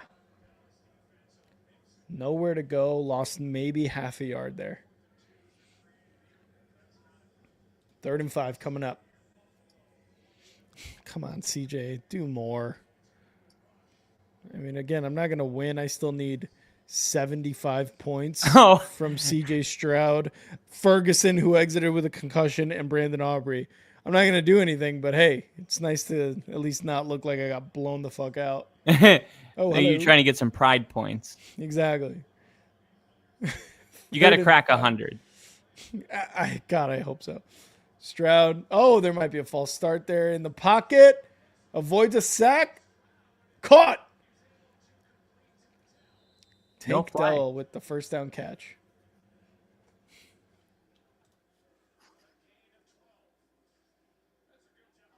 Kyle, you might take over in the division with your win. I don't think so. I think you got a 1-game lead. No, because I'm 7-3 now. You're 6-4. I lose. I'm 7-4. You win. You're 7-4. So it depends on the points, I think. I think you have more points. Yeah, but after today, we'll see. All right. Stroud 2nd and 3 in the shotgun. And 4th quarter. And the 3rd. 4. Put your 4s up. Put your 4s up. Okay, sorry. I really need the Texans to get stopped now, because if they score a touchdown, the Cowboys aren't going to attempt any field goals for the rest of the game. They should have taken that field goal, dude. Oh, my God. I know. I had it. Idiots. And then I would be cheering for a touchdown on this drive, and then I would just need 1 touchdown from the Cowboys. I'm almost kind of happy that I can't online bet in Washington, because I would be sweating every game. I would be sweating every parlay, but I'd also probably have a lot of fun with it too. You know what I mean? So it makes I like it because it makes games that you typically wouldn't be that invested in. Yeah. It makes them super exciting. It makes Panthers Browns a good time. Yeah.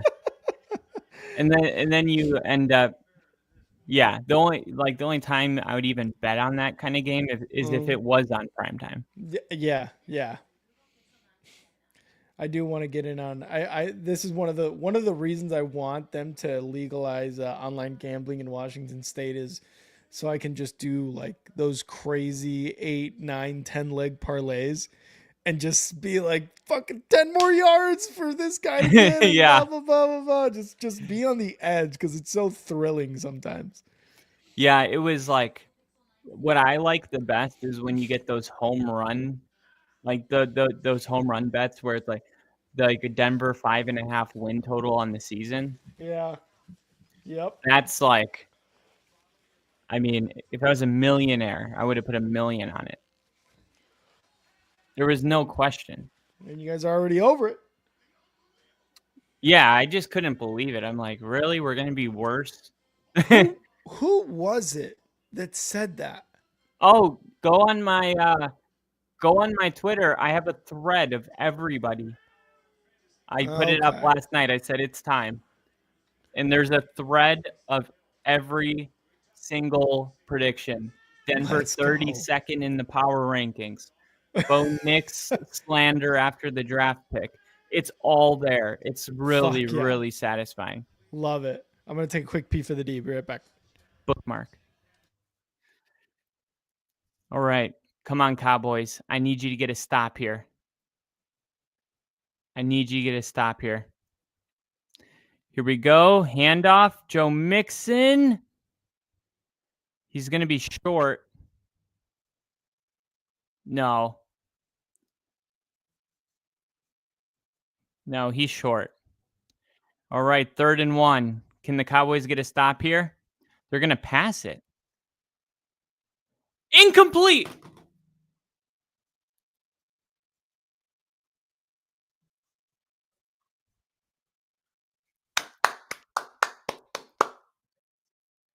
Texans punting. Let's go.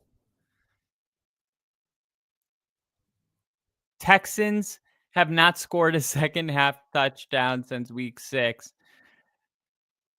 I hope they break the streak today, but I hope they do it after the Cowboys get a field goal. And I'm so glad that that happened in the very beginning. Is this going to be a fake? This is going to be a fake, isn't it? It feels like something weird's about to happen. Nope.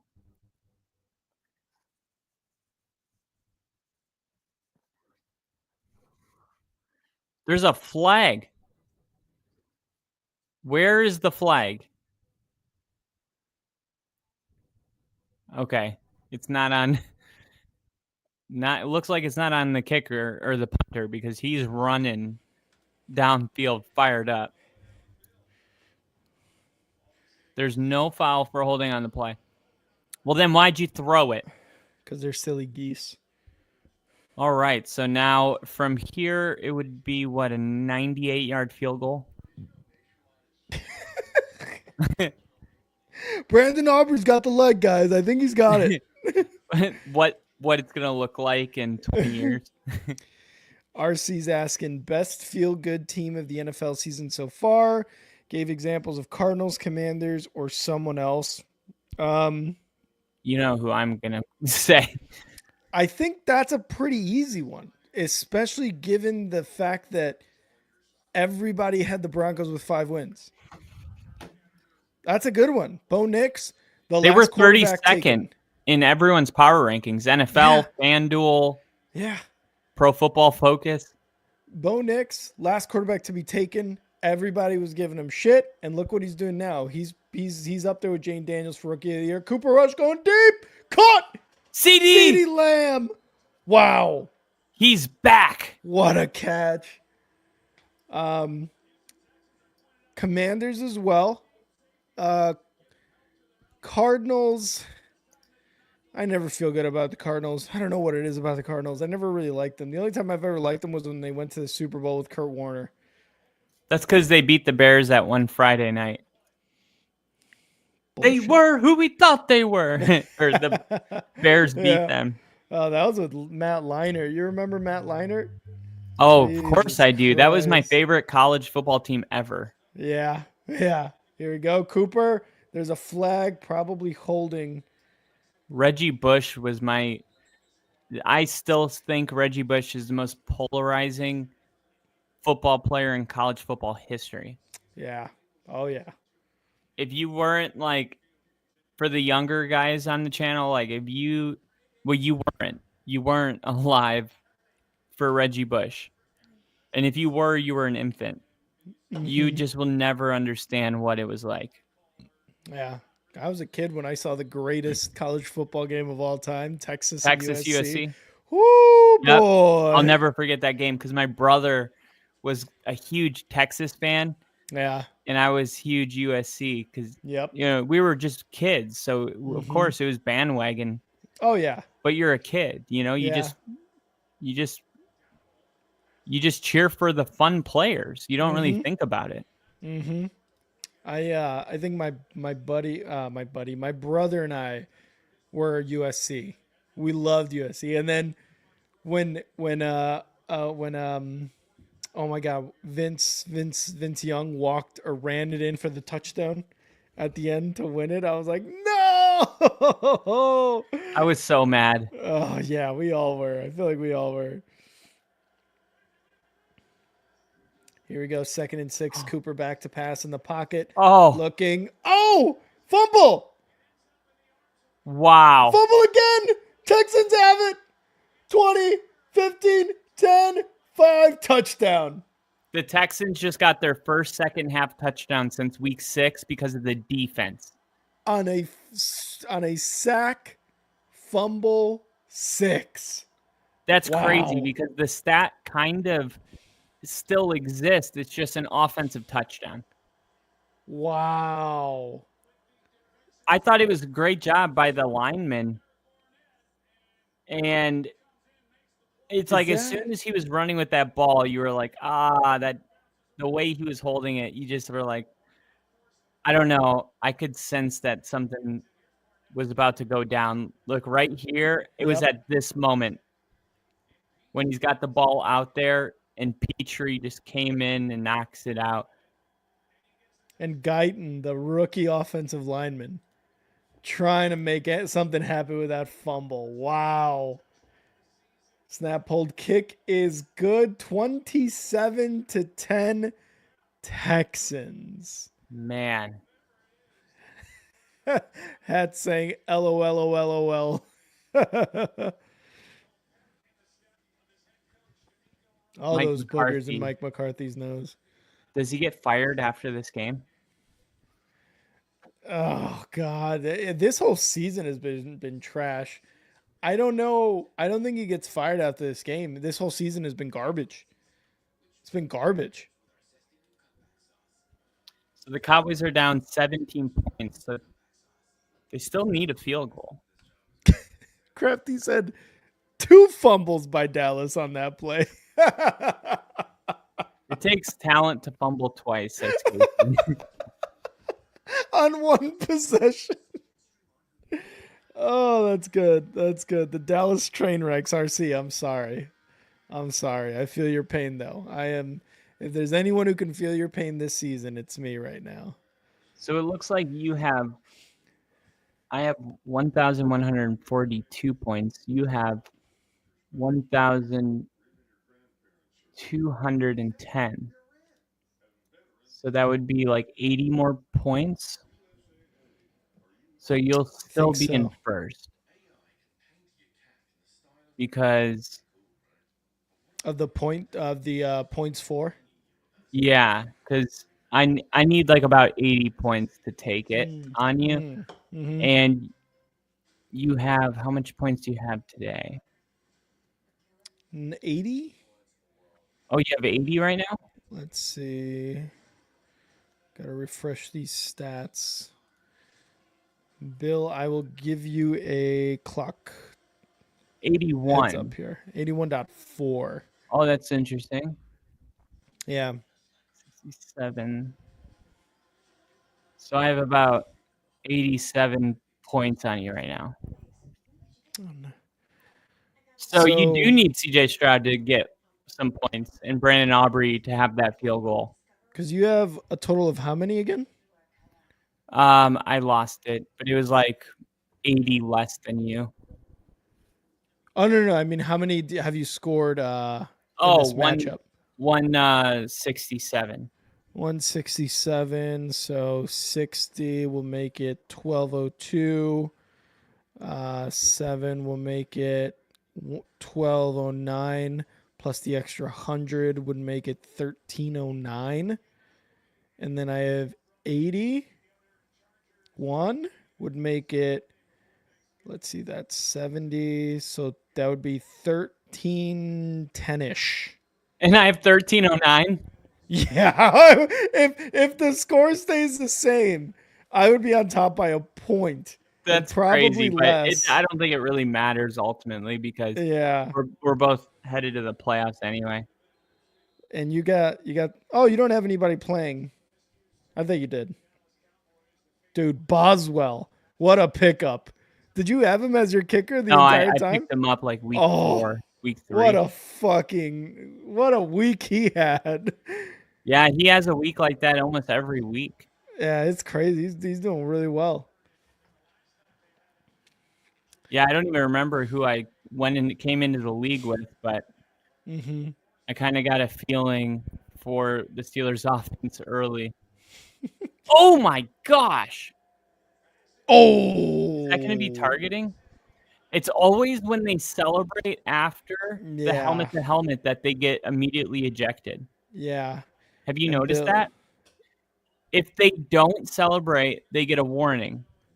And it's one of two potential disqualifying hits. Whenever yeah. they celebrate like that, sometimes they go straight to the injection. It's not in the rule book. It just happens.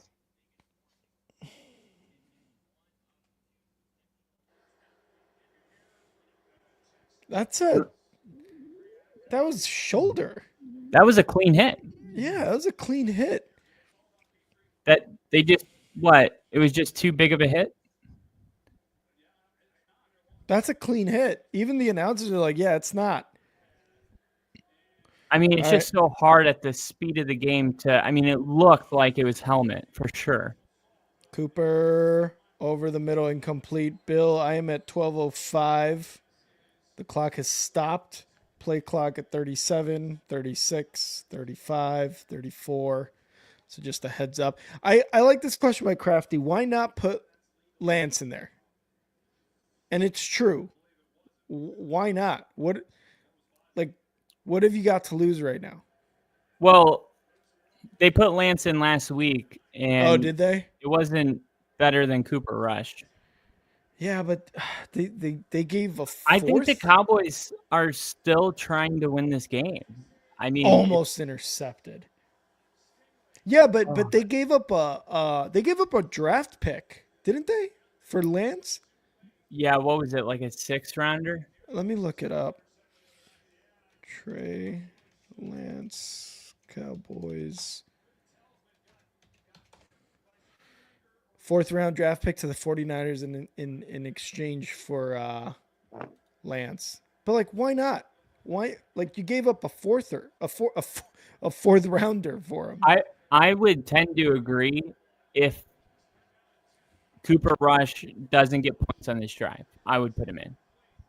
I still think that Like is he that bad? it's like, well, I would say, I'll put it this way: there's a 0% chance that Trey Lance comes back and wins this game, Yeah. and Cooper Rush has like a 3% chance. All Once right, that's fair. Cooper Rush has a 0% chance, I would put Trey Lance in. That's actually fair. I kind of like how you put it there. Is this More field than goal range? for fucking Brandon Aubrey, it seems like it. Here we go. And gets out of a sack over the middle. Caught. And there's a flag. It might be a holding call. Oh man, you're ahead of me. Hold on. Oh wow. Let me know when they show McCarthy's fat face. McCarthy's face. Fat face. Specifically. Yeah, I think that might be a holding. I hope not. Holding.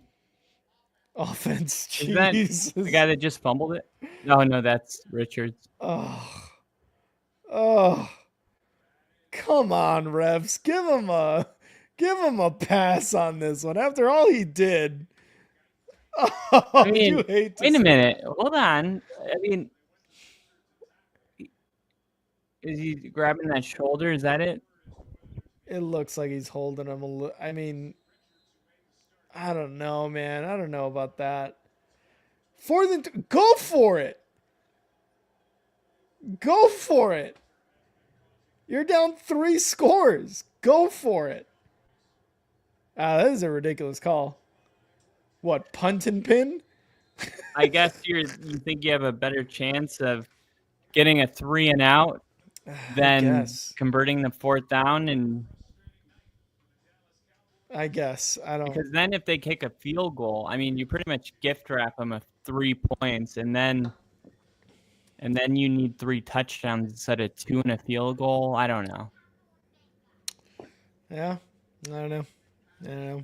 Just like when I fucking I whatever. can't. I mean, let's just go back for a second to the Cowboys having an opportunity to make it a 7-point game with that field goal. Mm-hmm.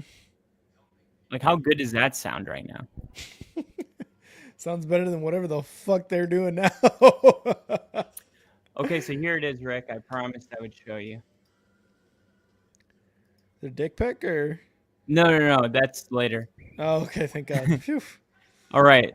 So here it is. Time to have this thread. This is all preseason. Race for the number 1 pick.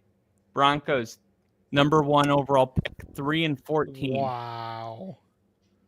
Giants, Raiders, Titans, Cardinals, the Cardinals, Yeah. Panthers, Saints, Commanders. So Broncos, Cardinals, Commanders, obviously they were wrong about.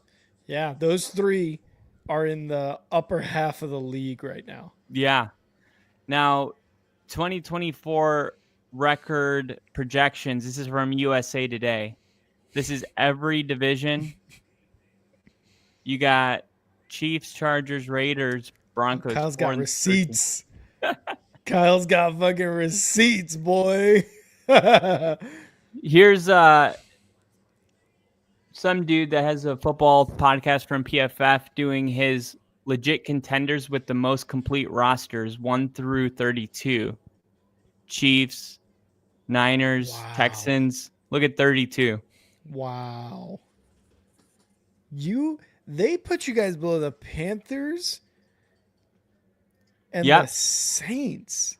The Saints, I mean, I guess the Saints, I guess I could kind of understand, but Bo Nix, this is funny as hell. And look at where he's at now. Week 11, 4 touchdowns, 307 yards, 80% completion percentage. Let's go. 4-13. Power rankings. ESPN had us 31, CBS Sports 28, 31, 28. Bo Nix will set your franchise back 5 more years. Wow. Kyle Yates, who writes for the NFL. The Broncos, seeing that everyone is talking about Atlanta taking Michael Penix instead of their massive reach for Bo Nix. And then this is the last one. FanDuel's power rankings. Jesus. Kyle kept the receipts, boys and girls. Kyle kept the receipts. Kept them. He kept them. I was excited for this moment.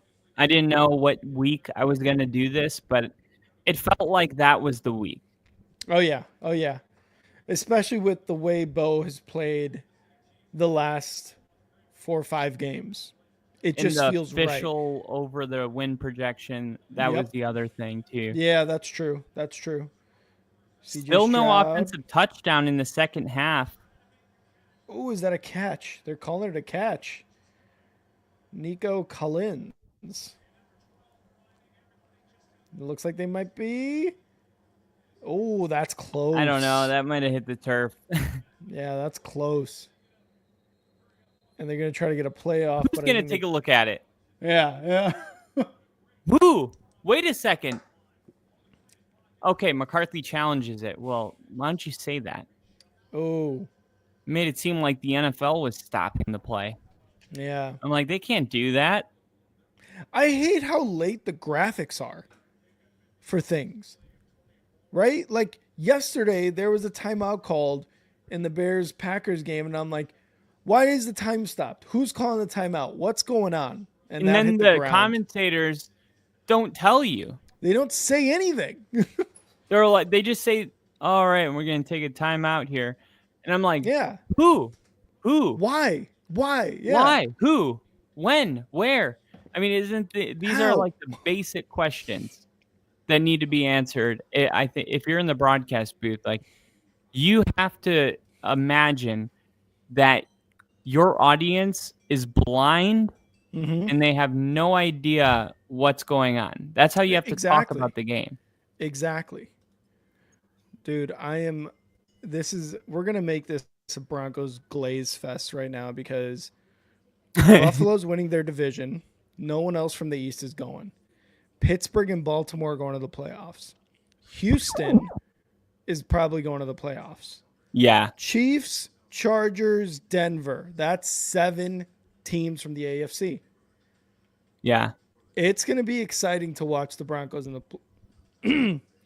I don't think I don't want to anybody say wants it. to play the Broncos or the Chargers. I don't think so either. It's going to be exciting to watch them because when you think of like, okay, let's look at if let's say they're the wild card. Let's say the Broncos are a wild card team, right? And let's call them at worst the 7th seed because they're They not will going to win be the the division. 7th seed.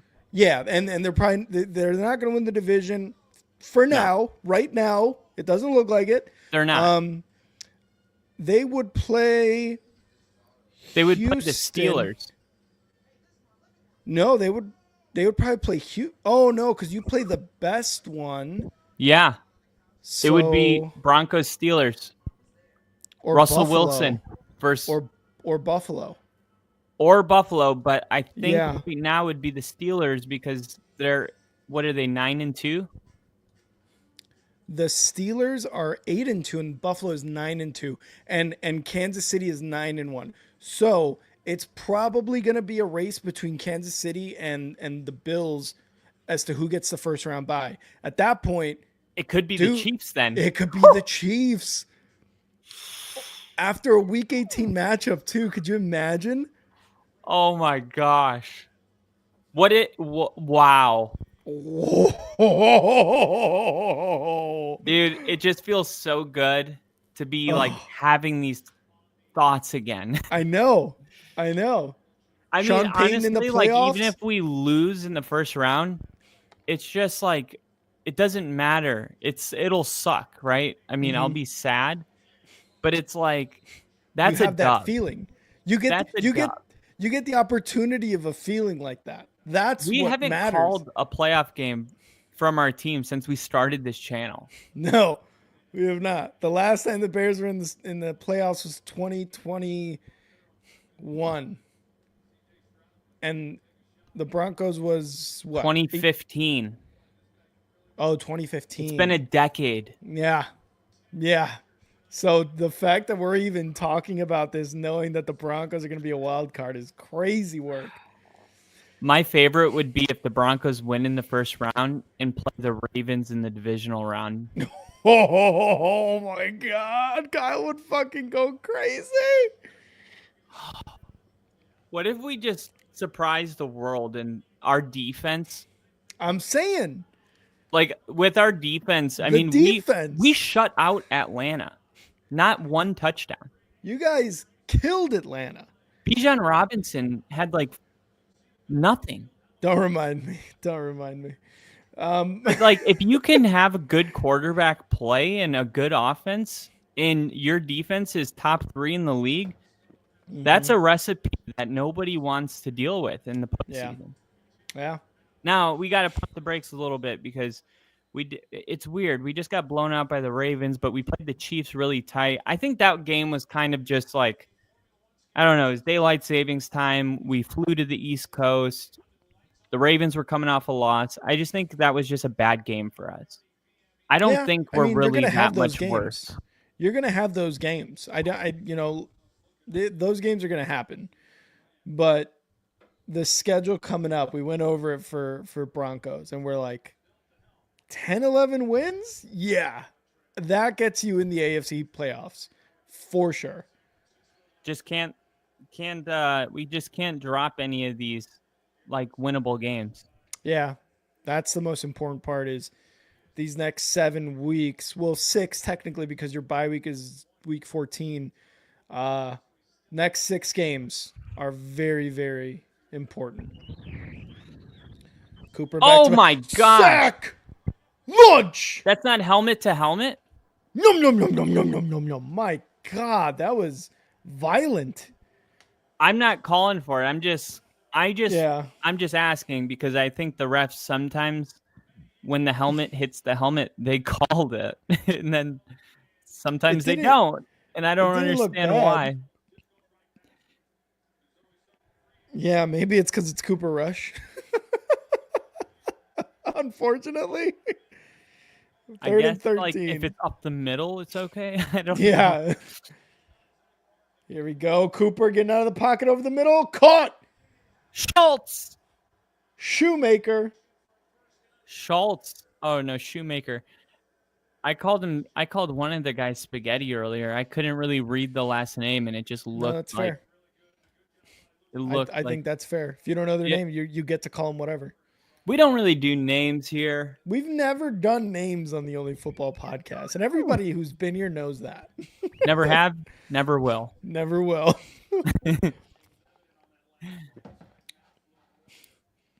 Zach Martin, on one knee, 7-time first team All Pro. God. Yeah, there's a wave of older offensive linemen struggling this year, and some you look at the 49ers and their struggles, and it's like Trent Williams holding out all season. Yeah.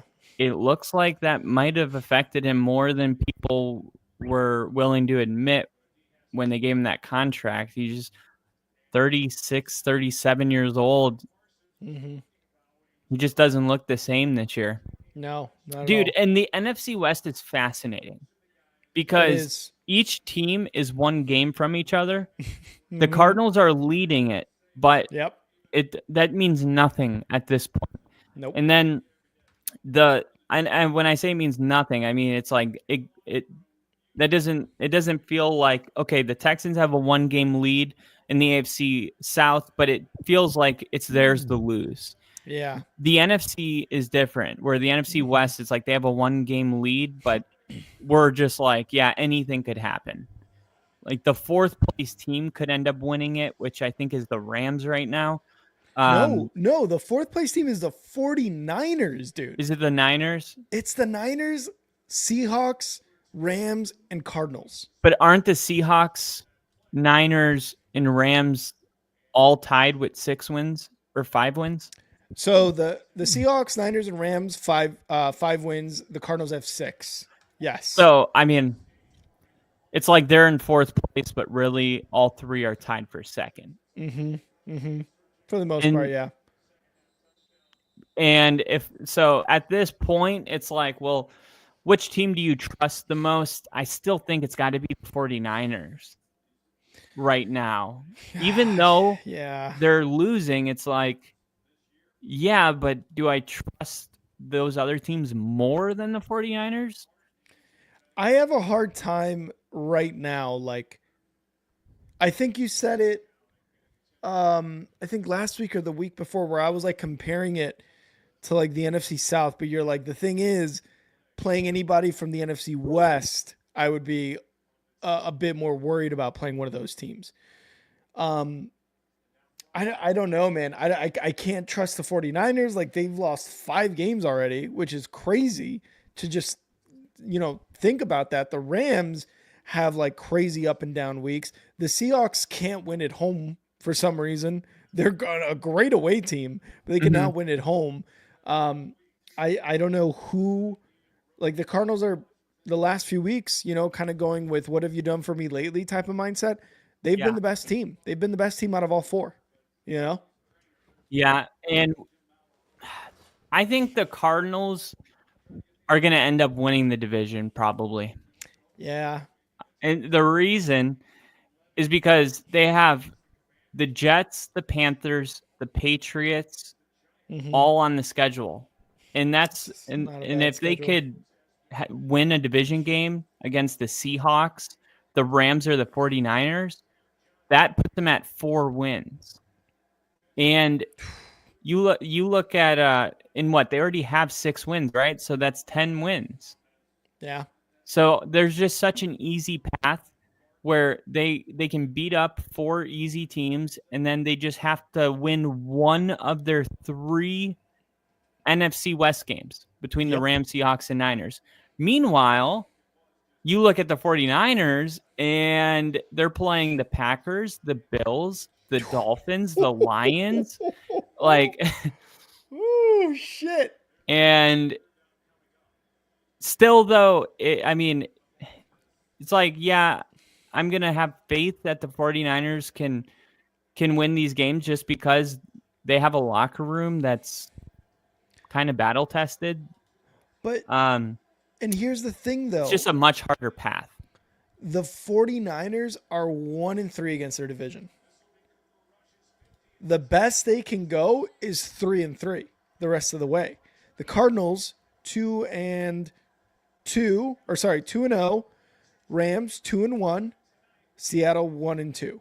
Like, they have a much better shot at having the better division record, and it doesn't even matter at the end of the day whether you're winning these non-divisional games. I mean, it does matter for the conference, but the 49ers better hope that they could beat the shit out of the rest of the division whenever they play them again, and that they lose against each other. You know what I mean? That's what I think is likely to happen.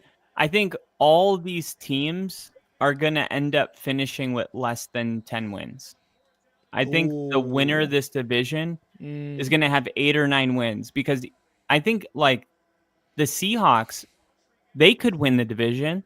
Mm-hmm. And I think we're going to find out on Sunday who's going to win the division, because the Seahawks are playing the Cardinals at home. And that would put the Seahawks in first. But the Seahawks, if they get that win, they're going to feel like we're better than the Cardinals. And they could get the win because they're at home. Mm-hmm. And if that's the case, they play the Cardinals 2 times in 3 weeks. So, I mean, the Seahawks in 3 weeks could pull away from this division. So, because between those 2 games with the Cardinals, they play the Jets. Oh.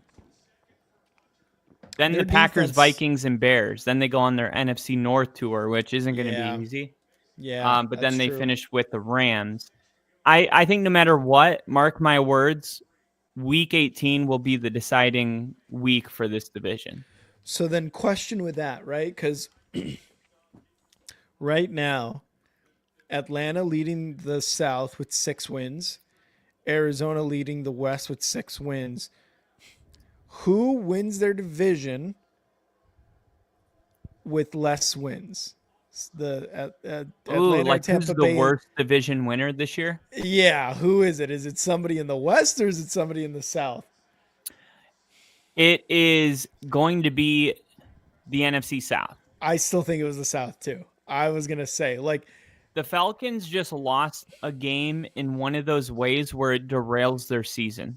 Where it looks bad. Yeah, that's one of those season-wrecking losses that I don't think they recover from.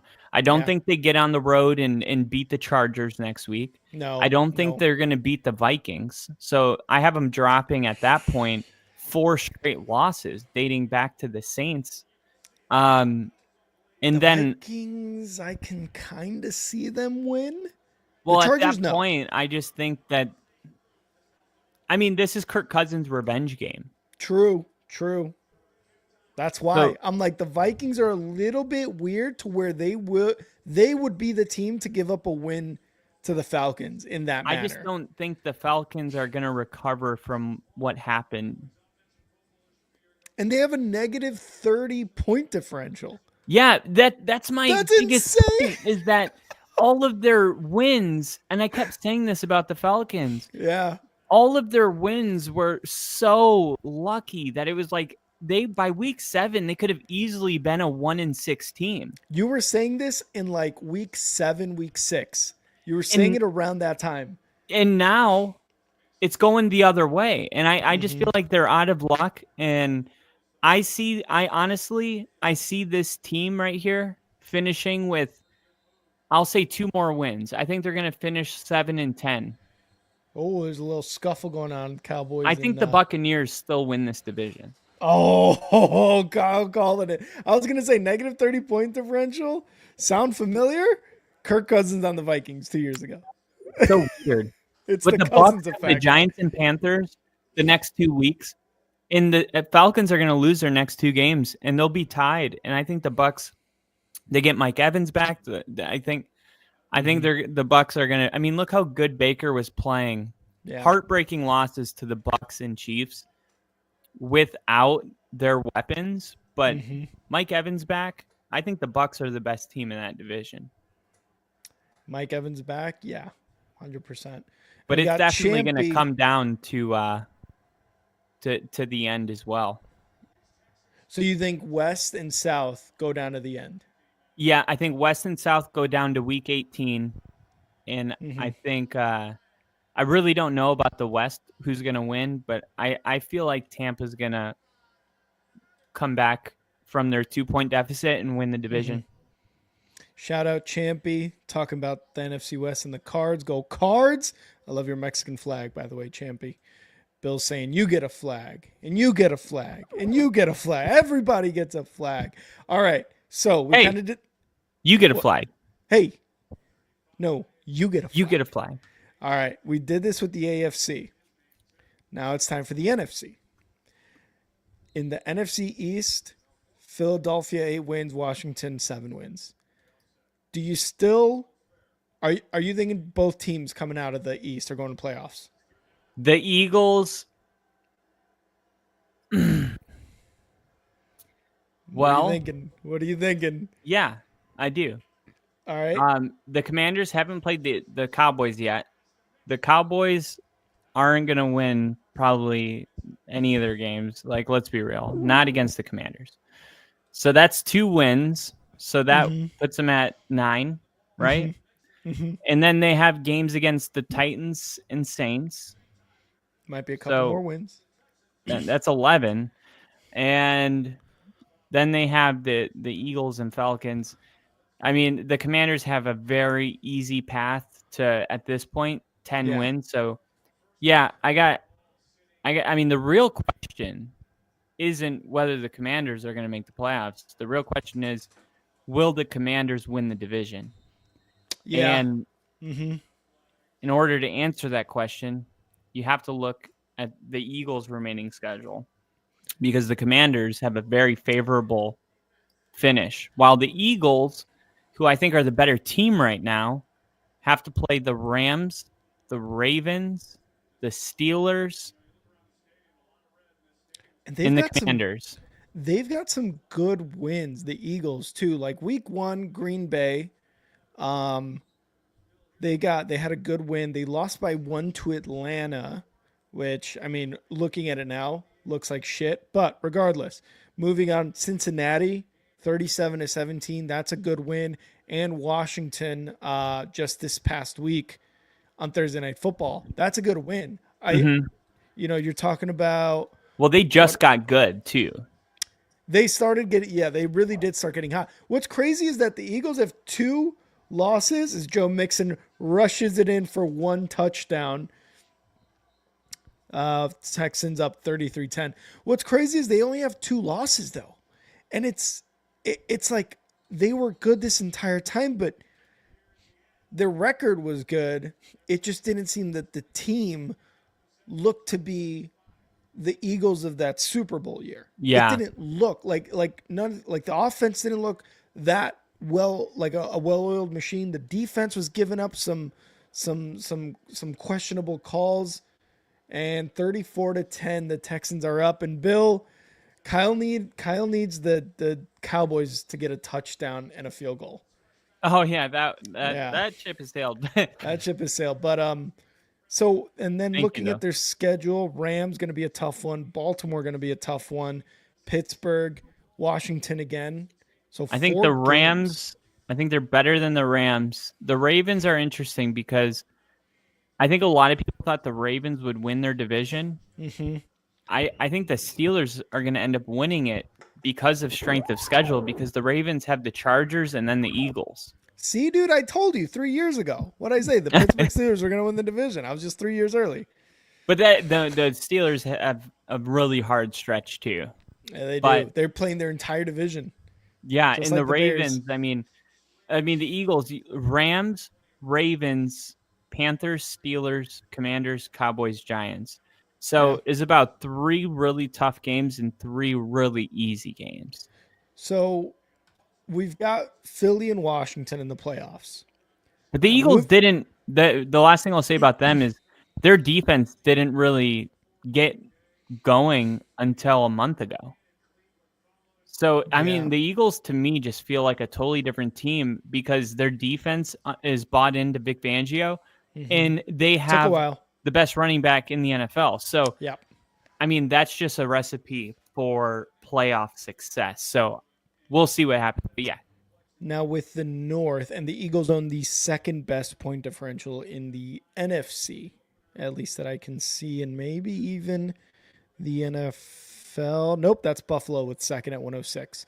The North, I think the Detroit's. Ravens have the best point differential. Let's see. No, 63 right now.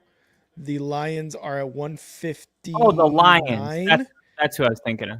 159 for the Lions, 106 for Buffalo, and 80 for the Eagles. So the North, Detroit's winning the division. Mm-hmm. Minnesota and Green Bay. Now, the Vikings have looked like really beatable these last couple weeks. I mean, they only scored 12 against. Who was it? Who did they just score 12 points against? And they came the Titans. Wasn't it the Titans? Oh, yeah. It was like a crazy. The Vikings and Titans. I think the Vikings scored like more than that. No, you're thinking of the Steelers Ravens game. No, Jacksonville, week 10. Oh, they beat the Jags 12-7 when Mac Jones ran it in for a touchdown. Yeah, that was terrible. Yeah, so the Vikings fans are like, we're not getting the respect we deserve. I'm like, shut up. You guys suck the last 4 weeks. They have not been great. Now the Packers at 7-3, also not looking like better than the Vikings, I would say. I don't think they look better than the Vikings. I think both of them have. I think divisional games are really tough to try to gauge a potential slip. Now, the Packers, I think, are on a pretty long winning streak. So, when's their last loss? Let's see, streak. No, they've only won once. They lost last week. Oh, was it last week? Who did they lose to? Let me pull up their schedule. Detroit. Oh, it was Detroit. 24-14. That was I don't remember this game at all. Or sorry, not last week. Week 9 was Detroit, because last week was their bye week. Oh, that's why. Okay, and then before that, it was the Lions 24-14 loss. Then it was the Vikings. And then they were on a 4-game win streak. They beat the Rams. They beat the Cardinals. And actually, looking at the Cardinals game, 34-13, that's a good win, seeing where the Cardinals are at now. They beat Houston by 3 when they had that game-winning field goal. They beat Jacksonville by 3, 30-27. Like, I don't know Jacksonville what that's about. Played a really good game. They picked did. Jacksonville. That was my upset. Oh, you did? Yeah, that was my big upset, and they almost had it. But okay, now I do remember that. Yeah. So Brandon McManus' first game as a Packer was that game-winning field goal. Because if we're looking at this, right, Philly and Washington are in. Detroit is in. You got one from the South, one from the West. That leaves 2 spots. I think 3 teams probably get in the North. So, and that's kind of where I'm leaning. But also, you don't think the Rams, I think in the West, the Rams and the Niners and Arizona all have a really good shot. I think only 2 of those teams are going to come out, if they do. Mm-hmm. Would you rather take? Who do you think is the better team, or who would win today? A matchup between like the Packers and the Rams? I would take the Packers, Vikings, and then 49ers, or vice versa, or mix it up however. I would take the Packers and the Vikings over every team in the NFC West. Really? And then I mean, just to like put another twist on it, you got 3 teams in the NFC West with 5 wins and the Cardinals with 6. So let's take out the Cardinals for a second. True. That means with the remaining games on the schedule, if the NFC West wanted to have multiple teams in the playoffs, you need 3 of those teams to have 5 wins of the remaining 7 games. They need to go 5-2 to close this. I mean, that's a big ask. The Lions need 1 win to get to 10 wins. The Vikings need 2 wins to get to 10. And the Packers only need 3. Mm-hmm. To me, it's just like the NFC North very easily will have 3 teams fall into 10 wins. And the Vikings are the only team in the NFC North that I felt like they were fluky when they were 5-0, and I said it a bunch. Mm-hmm. And I think all of those teams in the NFC West could beat the Vikings. I just don't. I don't think they. I mean, Packers are 7-3 for what it's worth. I mean, 7-3 is pretty damn good. 9-1. It's better than anyone in the West. Yeah, it's hard for me to say that. Yeah. The Packers are. I mean, and they're 4-1 on the road, which is tough. That is, yeah. So I would have Eagles and the Commanders. And then, the Commanders would be, let's say, the 6 seed or the 5 seed. I'm sorry.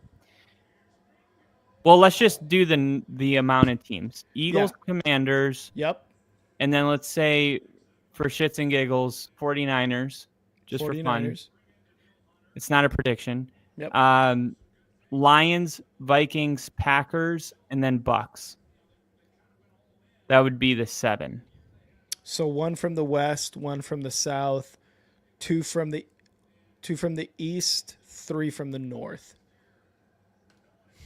Yeah, I think that's actually really similar to the AFC. Actually, 1, 2, 3, 4. 5, that's exactly the same 6. as the AFC, because we had 2 from the AFC North, 3 from the AFC West, and then 1 from the South and the East. Yeah, except in this case, it's 3 from the North, 2 from the East, 1 and 1 from the South and the West. Yeah. Yeah. Damn. Yeah. That would be a crazy... For the NFC North to have 3 teams in would be crazy. And one of the things I was thinking about earlier, too, was AFC West. Remember last year or the year prior, we were talking about how good that division was. Russ was there, Lamar Jackson, or the Steelers. Justin Herbert. Oh God, yeah, I'm sorry. Justin Herbert, Patrick Mahomes, and Derek Carr to a certain extent at that point. Mm-hmm. Now, Sean Payton, Jim Harbaugh, Andy Reid. It's the best coach division in sports. It's up there. It's easily up there. And then you talk about the quarterbacks. Bo Nix is starting to look extremely good as a rookie under Sean Payton. Patrick Mahomes, obviously. Justin Herbert, obviously. And the Raiders are just kind of like the redheaded stepbrother. Yeah. They're not good yet. The AFC West is looking really good now. It only took a couple years. The last year of Kansas City just like walking into a first round bye. Yeah, Jim Harbaugh. Like New England did that for a while with Tom Brady. Oh yeah, where it was like no competition, and yeah, I mean the Chiefs definitely took advantage of it while it lasted, but this is no longer the case. And the days of like an AFC West game not being nationally televised, those are gone. Yeah. I'm starting next year. This division is going to have different predictions from different people, and it's going to be feisty and fun. And I think it's just better for sports, because when you have a dominant team like the Chiefs with Mahomes, you want to see him in a tough division. You don't want to see him, walk straight into a bye week and have the path of least resistance. Why does the best player have the path of least resistance? That's just not fun. Yeah. We want to see the best player take on the toughest challenges every single week and prove every single week why he's the best. That's what we want to see. And those are going to be great matchups. I mean, for the rest of this year and for the years to come. Absolutely. So, Kyle, we were talking about playoffs because this game was so fucking boring. The Houston Texans wiped the floor with the Cowboys. What did you see the first half where the Cowboys actually had a shot? Did you see anything? Because the Cowboys definitely in the second half had nothing to offer. Not really. There was just kind of a blown play that resulted in a touchdown. Um, we got a super chat. KC, though I'm disappointed that the Chiefs lost, the one positive is that Mahomes will be wearing fresh underwear for the first time since last Christmas. Did you see my short about his underwear? Yeah, about the robberies going on. Yeah, that was good. That was good. KC, thank you for the super chat. We're gonna keep it up for a bit, but Kyle, please continue. Yeah, I mean, it was more of just like the Texans kind of having a blown play. I mean, the Texans are just the better team right now. The Yeah. Texans are kind of interesting because they're one of those teams like, coming off a loss, a heartbreaking loss, kind of like the type of loss Denver had to the Chiefs, Mm-hmm. where they had the game and then the Chiefs and the Lions, they find a way to win it at the very end and it rips your heart out. And those type of wins, they're so emotional for the locker room. It's Mm-hmm. always interesting to see how does the team respond next week. Those type of losses, they linger. Yeah. And that tells you a lot about the culture of the Texans to be able to come out here and play like this. Same with Denver over Atlanta. So I think those type of games tell you a lot. How do you respond to the Yep. devastating losses?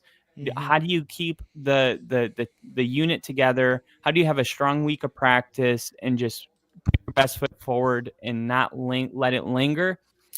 And I think the Texans showed that today. I mean, this is their best game since probably say week 6, since that's the last time they had an offensive touchdown in the second half or any touchdown in the second half. Yeah. The Texans, for some reason, were getting off to a really good start, a good first half team, kind of like the Ravens, not a great second half team. And the Texans are a team that I think we all just know at the end of the year they're going to be there. They're going to Yep. find a way to win this division. This win helps. That what does that put them at 7 wins now? I think That puts them 7-4. so. 7-4. They got a 1 game or a 2 game lead over the Colts. Mm-hmm.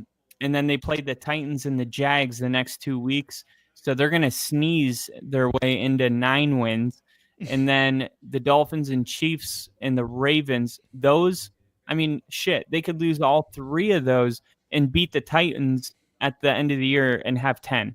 So I think if that happens, the Texans make the playoffs as a 10-win team, division winner, but you don't feel good about it because you're like, when's their last meaningful win? If they lose those 3 hard games, you have to go, where is it? I mean, they played Yeah. the Packers and they lost. They played the Lions and they lost. They played the Bills and they won. So it would be October 6th. That's a little bit too far away. I mean, week 5, that's a Yeah.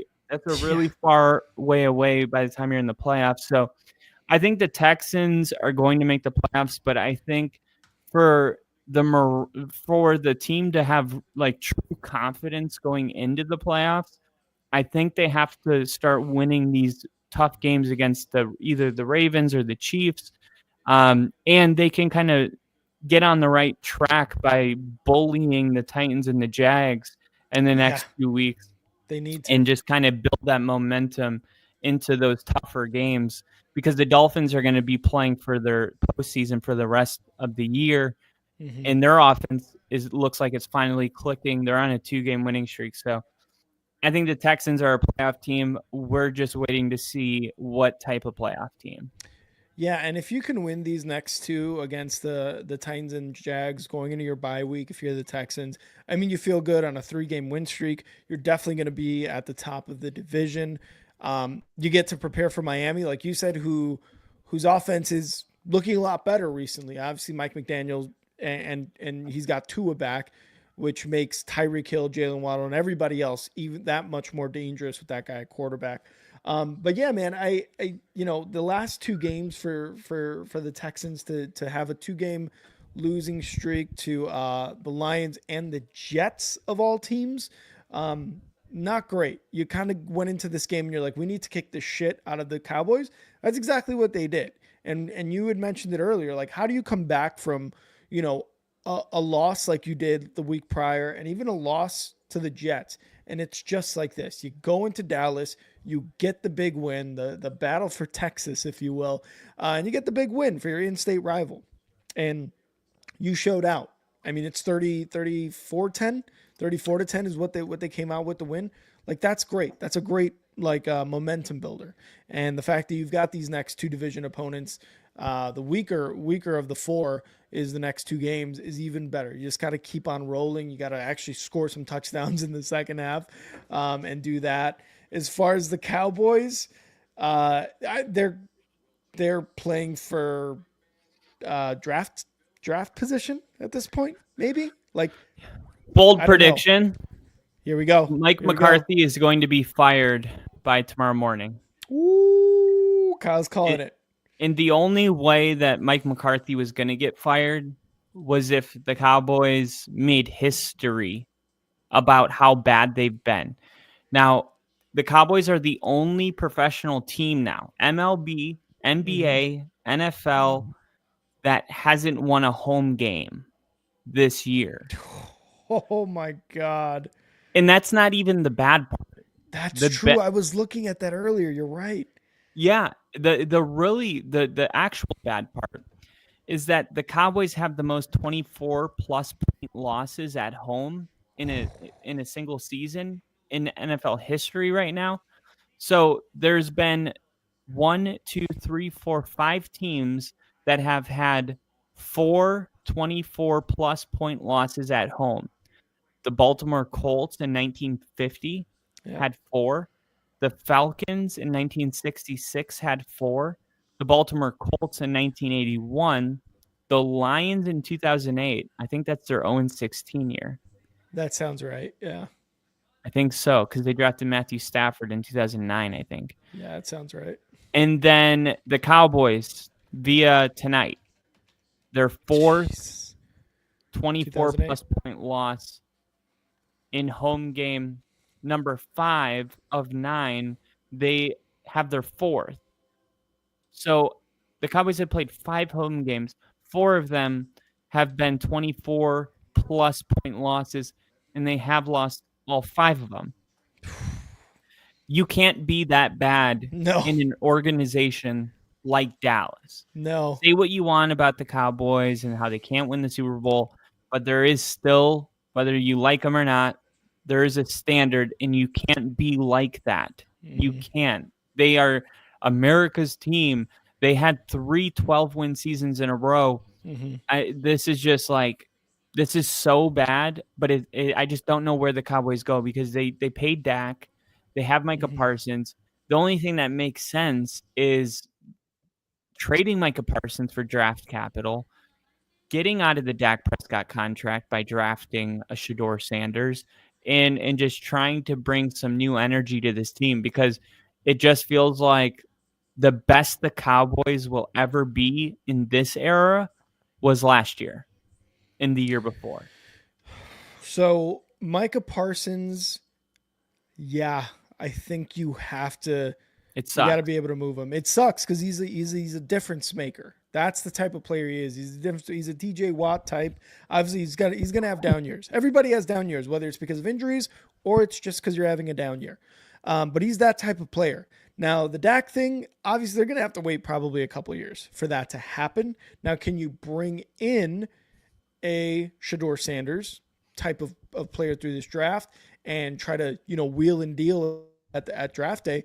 Yeah, possibly. Like, why not bring in a guy like that? Because just, certain situations can cause that player to be elevated to the starting role, and Dak in this situation to be taken out. Now, I don't know, man. Like, you mentioned those stats about 24-point losses and how many they have. That's crazy. And you're right. Dallas has a standard. Jerry Jones may meddle, and he may be at least this season was probably one of the worst owners in my lifetime. I've GMs. Never seen the Cowboys draft a top 5 pick. And that's insane, because going into the season, nobody expected it. But what did Jerry do? He did nothing. I called it. Yeah, and you said they were going to be bad. I called them to be division winners. We thought about it. Yeah, there's expectations, and you're saying like there's a standard, and Jerry Jones did not meet that standard. Dak got hurt. It's Jerry's fault. The writing was on the wall. He made no moves. 0 moves. So I don't get it. I don't get it. But you're right. There's a standard, and the Cowboys clearly are not living up to it. But I agree. Micah Parsons, I think he's going to be the first domino, other than Mike McCarthy. Mike McCarthy, I think for the most part is more than likely gone. After this year, I don't know if he gets fired tomorrow. Although I honestly, at this point, I don't think I'd be surprised. But Micah Parsons is probably the next one. Get some draft capital. Get someone during free agency other than CeeDee Lamb to put on the other side of him. Get some guys who could bring some sort of electric fucking just some sort of startup feeling. And then the defense, build it up through the draft, man. You've got guys coming in from the draft who are making immediate impacts. So do that. Yeah, and don't forget too that through all this noise, that Dak Prescott is still like one of the best starting quarterbacks in the NFL. Yeah. Like, and if you don't think so, just look at how the Cowboys have been since he's left. Like, if you were one of those people that just were like, Dak's not worth all that money. Well, I mean, the market kind of says that he is, because look at the Cowboys without him. I can think of a handful of teams that would love a trade for Dak Prescott and would love to pick up that contract. You're telling me the Panthers wouldn't be interested in Dak Prescott? Or the Raiders? Imagine that. The Raiders with Dak Prescott, Bo Nix, Justin Herbert, and Patrick Mahomes. Like, Dak Prescott. Trying to think of someone else. Dak is still a top 10 quarterback in the league. Giants? Bill, the Giants? The Giants?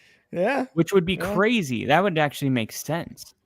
Well, but, I mean, yeah, this isn't about, like, Dak and Micah Parsons. This is just about where the Cowboys are at right now. 100%. And I don't know. My gut tells me that the Cowboys are going to keep Dak. They're going to keep Micah Parsons, and they're going to hope to build through the draft. And they're not going to tear it up, because maybe it is a little overreactionary. A team loses their starting quarterback, and we want them to tear it all up because they're losing without their starting quarterback when they just had 3 12-win seasons in a row with this quarterback. Mm-hmm. I don't know. Maybe we are over-exaggerating, but I don't know. I mean, part of me feels like the Cowboys have already peaked in high school, And that could very well be a possibility. Now, I'm more for the bring in a guy from the draft under Dak Prescott and see how that develops. I don't think of just getting rid of Dak Prescott off the rip after this season, because, like you said, you just paid the guy.